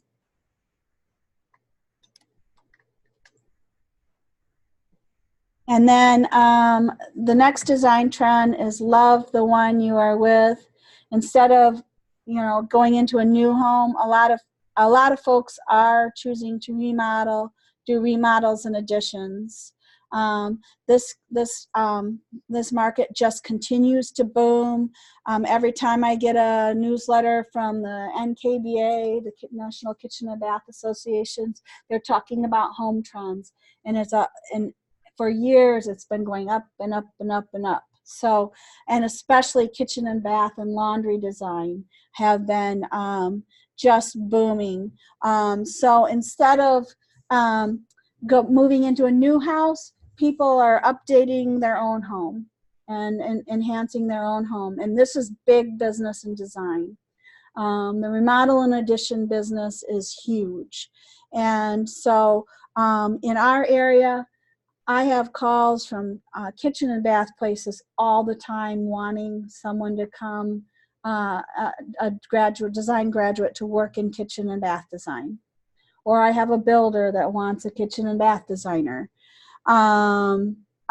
Just it's crazy how this remodel and addition market has blossomed, and it makes sense. So like my husband and I years ago, we needed a bigger kitchen. Our house, when we bought our house, we didn't have any kids. It was just the two of us. We came from a little Cape Cod. We didn't have a lot of stuff, you know. We moved into that house, and it was more house and storage than we ever thought we'd need. And then we had 2 children, and our life significantly changed, and all of a sudden we didn't have a big enough kitchen. So we didn't have enough living space. So we ended up doing an addition onto our house. It was about I would say about 400 to 500 square feet addition. And it included expanding our kitchen and adding a kind of a great room living space in it. And the reason we chose to add on to our existing house is, number one, we loved our house. We didn't want to move. Who wants to go through all of the stress of moving everything you own? And when we looked at new construction in the area, in order to get everything that we already had in our current home, we would be spending more than we would have on an addition. And in a lot of cases, we would be starting over with landscaping, and we wouldn't have a shed, and we wouldn't have a fence. And so we decided to take the route of adding on to our house, and I'm really happy that we did. And I think it really increased the value of our home and the comfort of our home, so we've been able to stay in it all these years. But I'm not alone. You know, this is pretty common, especially in our area. And there's a lot of beautiful homes out there that just need a little polish to bring them back up to what they really should be. So this is a huge trend right now. And a lot of you talked about that this is something that you might be interested in doing once you graduate. And I think it's a wise choice. So you can definitely be happy with all of that as a career choice. I think you'll find you have plenty of jobs. Another trend in design is au naturel. So nature-inspired design. Okay, biophilic design that mimics or connects with nature is a strong trend in especially contract and healthcare design. According to the Environmental Protection Agency, the average American spends 93% of their life indoors. How sad is that? 93% of your life. 87% of their life is indoors. Then another 6% of their life is in automobiles. That only leaves 7% of your entire life outdoors. That's only 1/2 of 1 day per week outdoors. And that's pretty sad, you know. There are a lot of health benefits to having a connection with nature. You know how good you feel when you go to the beach, you know, and you're sitting and you have that fresh air and you hear the water hitting the sand. We need more of that in our lives for our own psychological and mental health. They're finding in healthcare, if they have nature-inspired or utilize nature-inspired design in their facilities, that their patients actually heal faster than in an environment that doesn't have any kind of connection or view of nature. Also, in office buildings, if a person has a connection to nature, like through a window or some mimicry of nature inside, they stay longer in their job. So the company becomes much more productive because they're trained their employees, and they stay longer because they're happier. So this is a really important piece of the puzzle in design right now. There's the global impact of biophilic design in the workplace, and the global So there's a couple of videos here that kind of explain that and do some case studies of some buildings that they redid the space to be much more appealing to the occupants inside, and actually as they improved the environment with natural connections, the health and the well-being of the occupants also went up. So these are some pretty interesting articles that you may want to review as well, and there's hyperlinks here for more information on that. Any questions or comments on this trend? When you say I lost my train of thought, but basically what I was wondering, like incorporating nature, is that just like putting plants, or is there something more in depth as far as the design goes, or are you just like putting plants more often in the buildings? It's much more than that. So okay. Plants can be a way to add nature into the space, plant features, water features, things like that. Also a view to the exterior, but not to a parking lot, but to something more natural and beautiful, like a park, or even an indoor courtyard with trees and things like that. But it also may be materials and finishes that are applied in a way that mimics nature. So having a leafy pattern on the carpet. Go ahead, Madeline. Actually, I saw this article. I forget what it's called, but it's like these designers and that they designed like this. I can't even explain. It's like rain, like artificial rain, but it would tell like the time and the temperature, and people like got happier. Like if they're in a workplace, instead of like looking at the time, it's like this sculpture that like mimics rain, but you get information. Oh, that's cool. I forget what it's called. Yeah, if you find that article again, send it to me. I'd like to see that. She read an article about some designers that created this thing that mimics rain that tells time. Yeah, and it's like not in like numbers, it's like patterns. It's not in numbers, it's in patterns. That's really cool. Yeah, I'd like to see that. This is something that's really easy to do, to incorporate natural elements into a design through materials and finishes and applications. Natural ventilation and natural sunlight. Utilizing daylighting, utilizing operable windows that can give you a breeze. All of those things help with a connection to nature. Simple things. Okay, also the great outdoors. Okay, so outdoor living spaces.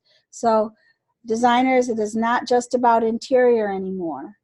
Clients are investing as much in their outdoor projects as they had in interior decoration. Based on the previous slide, it is no wonder that they yearn for the outdoors. Okay, so maybe not quite as much in our climate when it's cold quite a bit of the year, but when you go into warmer climates, outdoor living spaces are really, really popular. Did you find that, Madeline, when you were in Arizona? Yeah, I mean everything was like outside, like there was fireplaces, like everything for each season was outside. Yeah, fireplaces and pools and outdoor time. So trying to increase the amount of time we are outside, and also expanding our living space. So a lot of those tiny houses that I was talking about have big garage doors on them that open up. So when it's nice out, they can go out onto this deck, and that becomes another living space for them. So it can be grand in scale. I've seen, like have you ever seen some of these swimming pool people that design a whole oasis in the backyard?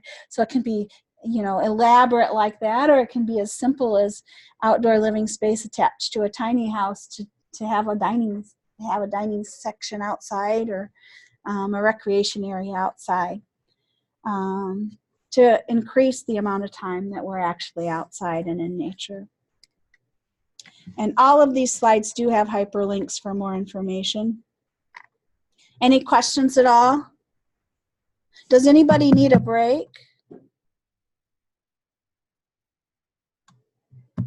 Okay, so we're going to keep going. We're going to talk a little bit about the design process. This is an excerpt from a book called Becoming an Interior Designer. It's a book I recommend, for you when you are getting ready to leave school and go out into the workplace, or if you're in an internship situation. It outlines sort of the key tasks or phases in the design project. So the first one is the programming phase. So this determines specific client needs, goals, and project objectives. It checks existing site conditions. You review existing or in development floor plans. You review needs for consultants of any kind, like for instance, if you were doing a residence hall, you might have a cafeteria attached, and you might have a commercial kitchen consultant or something that comes in for part of that. You research and review code issues that would apply to the project. You evaluate existing furniture, furnishings, and equipment to take an inventory of all of that. You finalize project program using graphic and or written communication methods. So in this one, you're just in that fact-finding stage. You're getting all the information you need to put together a really good project. The better your program, the better the outcome usually of your final project. Okay? So the next phase of design is the schematic phase. So in the schematic design phase, we begin initial space planning and furniture planning, develop conceptual sketches as needed, develop preliminary materials and product specifications, update the programming as more information is found, prepare preliminary budgets for the project, ensure proposed design solutions comply with codes and regulations, meet with any needed consultants such as architects, contractors, engineers, etc., and present preliminary concepts to a client. So this is still a very small portion, because at this point you may not even be hired yet by the client. You might be presenting some kind of a quick concept to them to try to get their job, okay? Sometimes you already are hired, sometimes you're not, okay? The phase 3 is where you're going to spend the majority of your time, and this is in design development. This is after you've been hired for sure. You refine your space plans and your furniture plans. You refine your materials and product specifications. You are refining your budget. You verify all codes issues are related to refined plans. Prepare other design documents as needed to clarify design concepts such as lighting plans, elevations, perspectives, sample boards, all kinds of different working drawings. You're going to prepare a presentation of the concept to the client. And at this point, you probably have some kind of a proposal that they'd be approving or signing off on to purchase or get the ball rolling. Okay. Contract documents is sometimes a step that is rolled up in design development, but other times in commercial situations, you're preparing bid documents for the client to get a price on doing their project. If you're working on a government job, you need at least 3 bids from different people for a job by law. So, and not-for-profits usually as well. The bidding process is a process where you get together your specifications and your drawings, and then they bid on it and give you a price on doing the job. Okay. So in the contract document stage, you're preparing working drawings and specifications of approved plans and concepts. You're obtaining their required building permits and approvals. You consult as needed with architects, contractors, engineers, and etc. Prepare and distribute bid documents.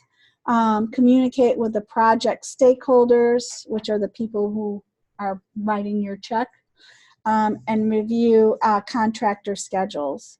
And then phase 5 is contract administration. So as people are building, there may be some changes, maybe something has been discontinued. You would issue any necessary addenda, which are changes to the requirements of the bid. You're going to collect bids and make recommendations to clients. Provide for client review and acceptance of the work in progress, issue purchase orders, invoices, and payments as client agent, conduct periodic site inspections, review submitted shop drawings and samples, track orders of furniture, fixtures, and equipment, and conduct final walkthroughs. And then a lot of times there's a phase 6, which is a post-occupancy evaluation, where after the job is done, you go back and you review what went right and what went wrong. If you were off budget, what happened to make you off budget? If it took longer than expected, why did that happen? You survey the client for their satisfaction. You make sure any punch list items or unresolved items are resolved. And so there usually after this is a phase 6, which is sort of that post-occupancy stage of the design. Any questions on the process? Okay. So now we're going to go over our homework for this week. So this week, our project is being designed for a client that has a son who is in a wheelchair. Okay, so this gives us a good opportunity to to learn about the Americans with Disabilities Act and look at all of the ADA standards. These standards drastically affect bathroom layouts. You need a lot more room with these standards in place in restroom areas. So we're going to be learning a lot about the ADA standards and how you design to be accessible. And so in this process, before you learn a whole lot about it, I want you to take, there's a checklist in the class, and some of it won't apply, like it'll talk about signage and drinking fountains and things like that that are more for a commercial building. But the ones that do apply, I want you to use this checklist to evaluate your place of living. So if it's an apartment or a home or a residence hall or wherever you're living, you're going to use this checklist to evaluate how accessible it is right now, okay? And so this checklist, I can pull it up, just a minute here. This checklist should be attached in the class here. Those are just some chapter PowerPoints. Hold on here.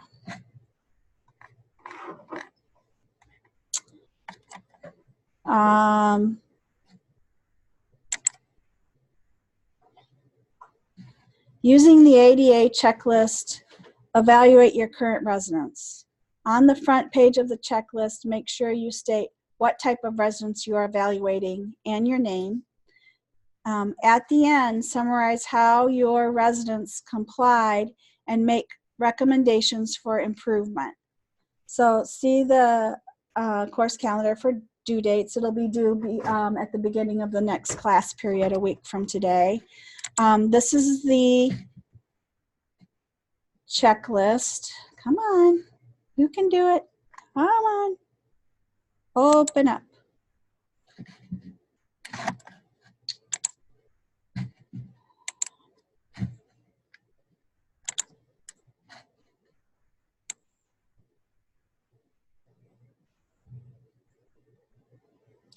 Okay. So here is the checklist that you'll be using. So I want you to use your architectural lettering and practice, because you're real designers now. And put your name on here and what type of home you're evaluating, whether it's a one-story home, two-story home, duplex, townhome, apartment, residence hall, whatever it is, write on there what it is, okay? And then you're going to go through this checklist. You're going to need a tape measure, okay? And it'll ask you a question, and you say yes or no, okay? And then at the right, there are these little boxes that you can check that if it's no, that you could make a suggestion for what you could do to make it more accessible, okay? So the first one is there a route of travel that does not require the use of stairs to get into your house, okay? And most of you, that answer will be no, okay?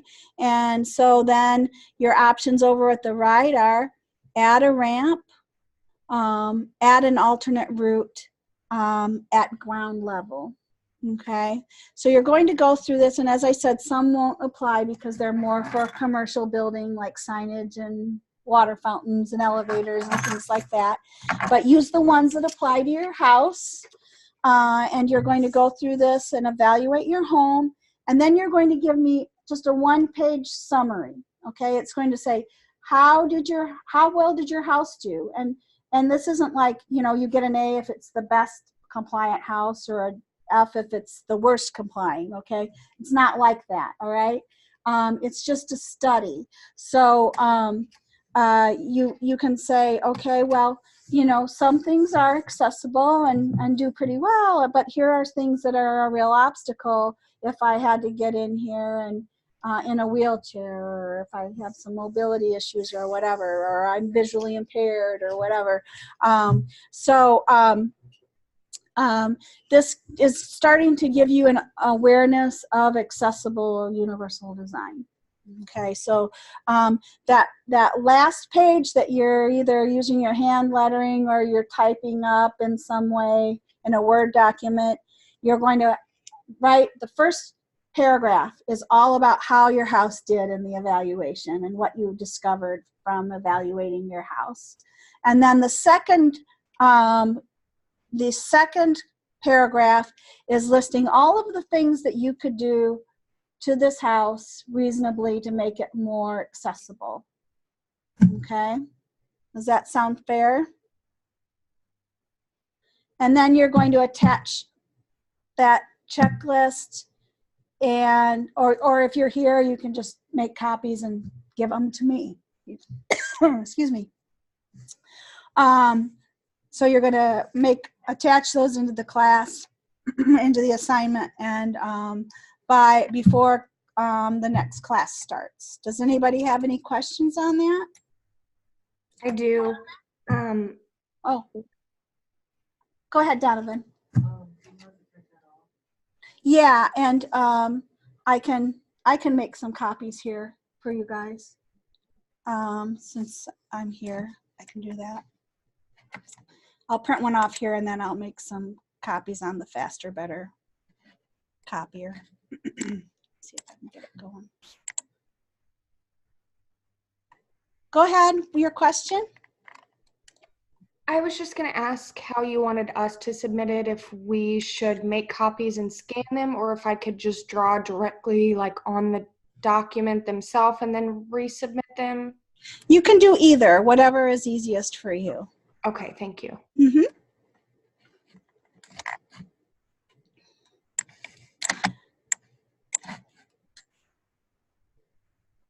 Okay, so for those of you who are at a distance, you can either print it off and then scan it back in, or you can, it is a PDF, but you might be able to edit it if you have a PDF editor on your computer. And then the summary sheet will just be a probably a Word document or something like that that you'll attach along with it. Okay. This is a learning study. Some of you may find that you're surprised that yours is more accessible than you thought. And then other of you, particularly if you have a super old house, may find that you're going to have to move if you ever have mobility issues. So it's a good learning experience for you. Any questions on that?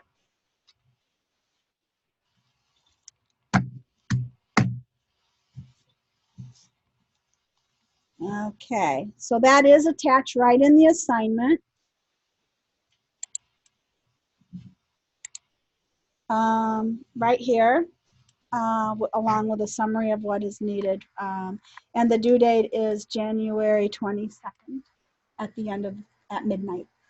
That's when Cinderella Coach turns back into a pumpkin. Okay? Any questions?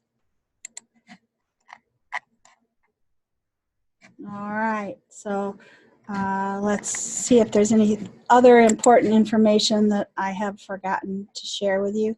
Oh, you can also do a little sneak preview. This is the project that we'll be working on for the next 16 weeks, which is, here's the site plan. There's a brief description of the building. It's a historical building. It's called a boathouse. This is a section of the building with the different ceiling heights. The boat actually parks right under here. The floor plan view of the house and the reflected ceiling plan of the house. So that is in here for you to get a little sneak peek at what you'll be designing with all semester. There's also a link here to the Americans with Disabilities Act. So when you see this, like if you see a little frowny face, you can still usually get to the link. You just have to press on the title and it'll come up. So here's a link to the ADA standards for accessible design. This is a huge document that goes through all of the aspects of accessibility. So some of it, most of it is not interior related, but if you want more information about accessibility, the whole standard is here for you to review, okay? And it has a nice handy dandy index where you can click on a certain area and get to that. So like for instance, plumbing, you come in here and it takes you to plumbing, and then it'll give you standards for anything related to plumbing, including spacing of toilets and grab bars, locations of sink in relation to toilets, floor space, heights of things.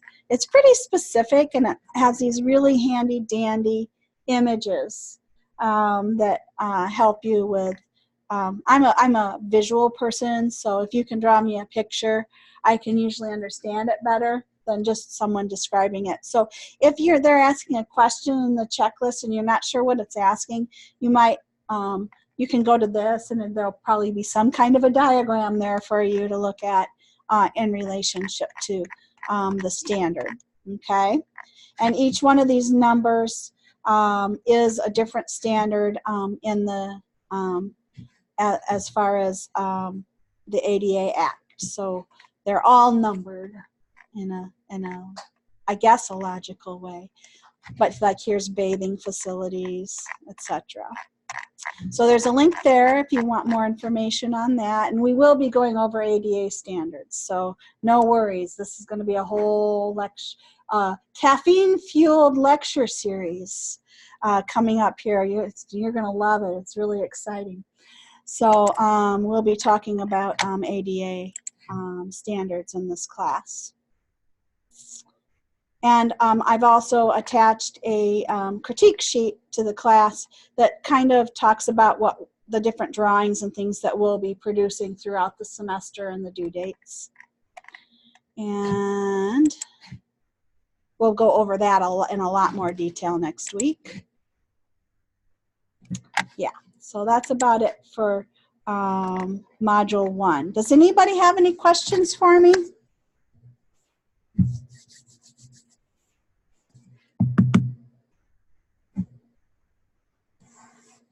Any questions about my background?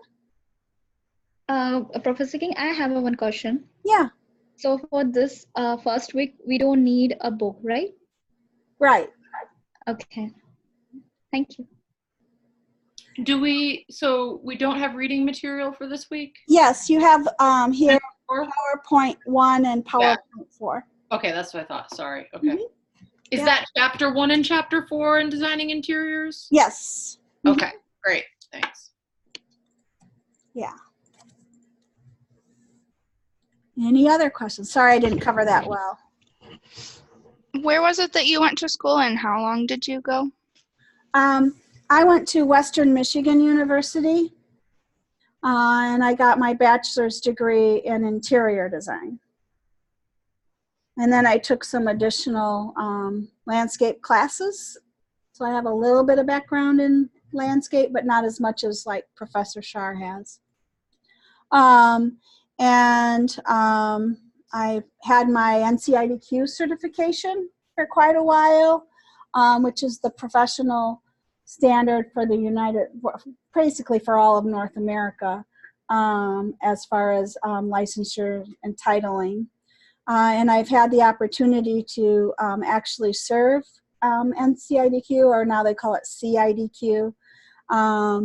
The first time I served for them, I was responsible for determining what was going to be on the next version of the certification exam. So I was with a committee of several and from all different backgrounds of design. And we sat in a room for several days and decided on what we felt was most important for the test to evaluate for certification. And our group, I'm pretty proud, was the first group that wrote sustainability standards into the NCIDQ exam.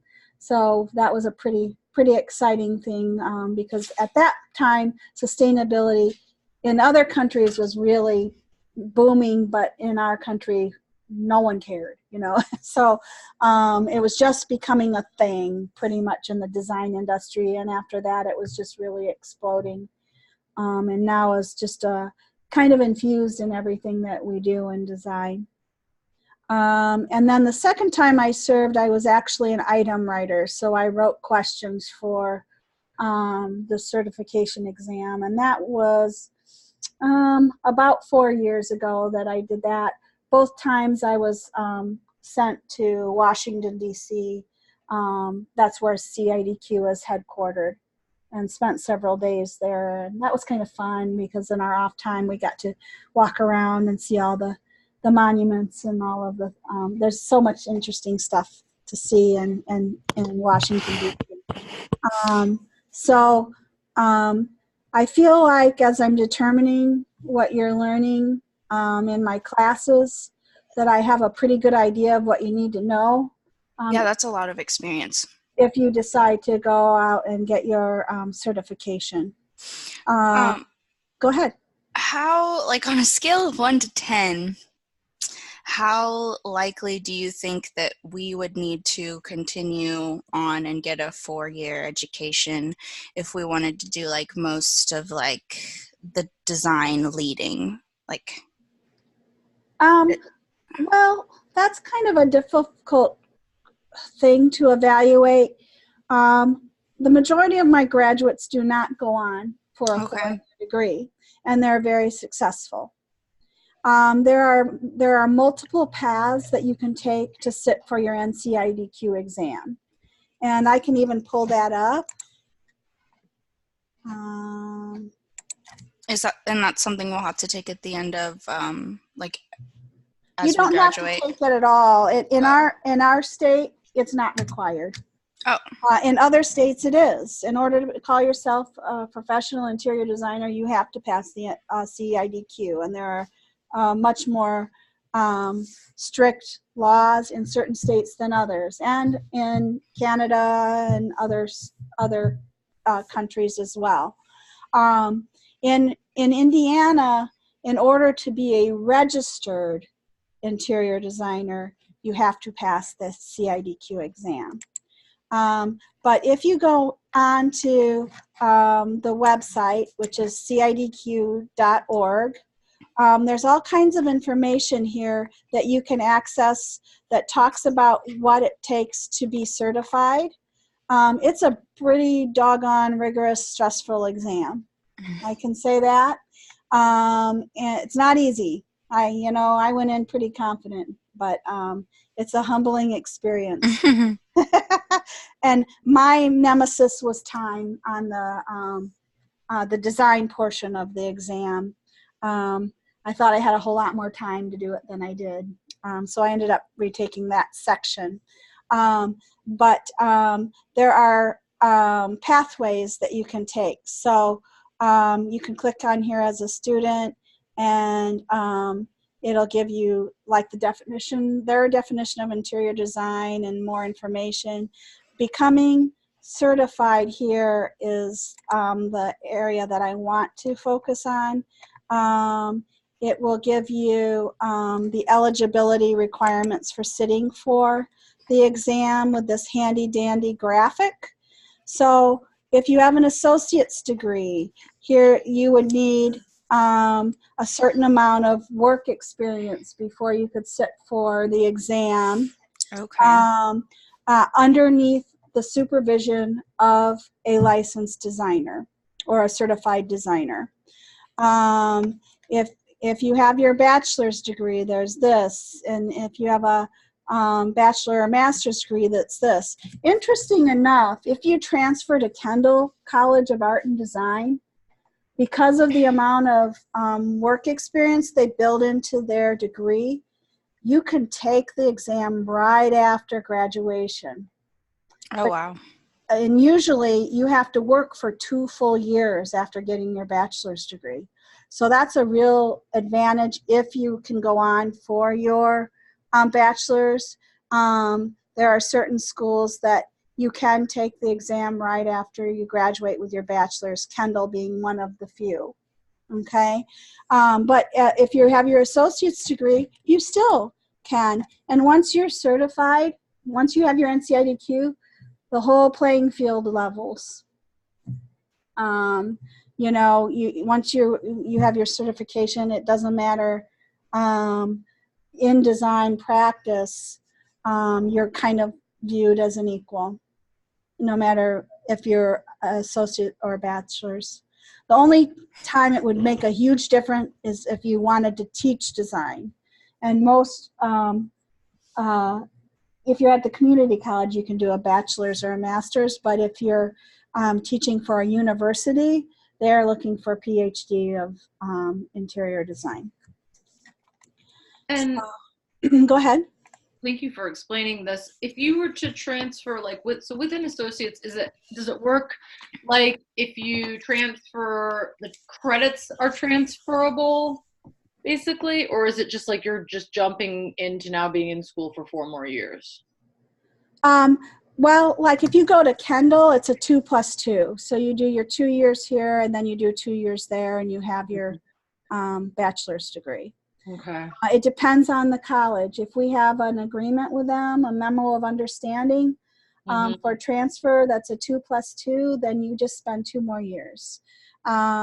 If you're going to a school that doesn't have some kind of a memo of understanding with Ivy Tech, it would be evaluated based on portfolio, evaluating the classes you've taken, and et cetera, to give credit for the class. Although the majority of your general education classes should transfer.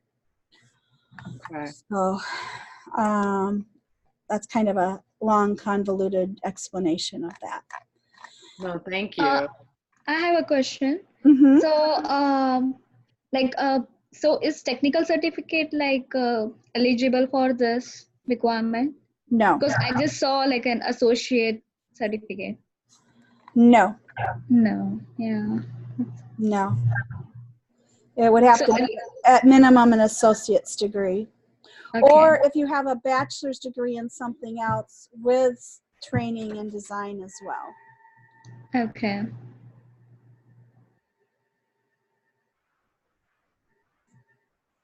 What about Illinois? Illinois is, I believe they are one of the stricter as far as licensure goes. Okay. Illinois tends to be really strict on all requirements, like even installation of projects. They have a whole different set of standards of how you can wire and plumb and all of that because of the fire that they had after. Yeah. You know, so they have a huge difference. They're pretty strict, and also California is. Okay. Okay, so any of you, if you want more information, it's cidq.org, and you can find out all kinds of information about certification if you want to take that path. There are a lot of designers working out in our area that aren't, and they do really great and are very successful. Okay, so it's not, you know, like you have to be NCIDQ certified to be a productive designer. In our area, there's just a huge demand right now. Another certification that you may opt for if you're in residential instead of NCIDQ is the NKBA certification, which is the National Kitchen and Bath Association. And if you're an NKBA in this area, if they search for an NKBA designer, there's only a handful in this whole several county region. You're going to get a lot of jobs just by becoming NKBA certified. So that would be another option as well. Other certifications that are possible, I'm a LEED GA, which is a sustainable design. I'm sort of the minimum as far as you can be an AP. I'm just a GA, which means I have a general knowledge overall of LEED practices and principles. There's a new one that I'm studying for, which is called WELL AP, which I'm really excited about. It's focusing on the health and well-being of the occupant in a design space. So I'm just starting the studying of that one, and I'm really interested in it. I like the look of that one. Kind of digging that one. So, Yeah.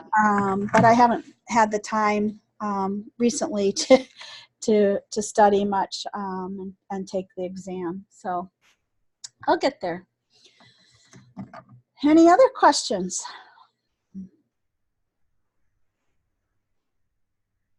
Well, we've covered a lot of ground today. You're probably all really sick of hearing me talk. I do have some chats here. I haven't been checking regularly, so I'm going to kind of go in here and check and see what I have.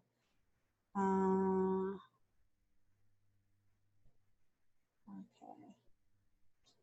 All right. Okay. Great. Are there any other further questions? I'm really excited about our group, and I think we're going to have a really good semester. So if there's nothing more today, I'm going to let you all go so you can get some rest and start working on your work. And I hope everybody has a great weekend, and I'll be talking to you at the latest Thursday next week. Thank you. You as well.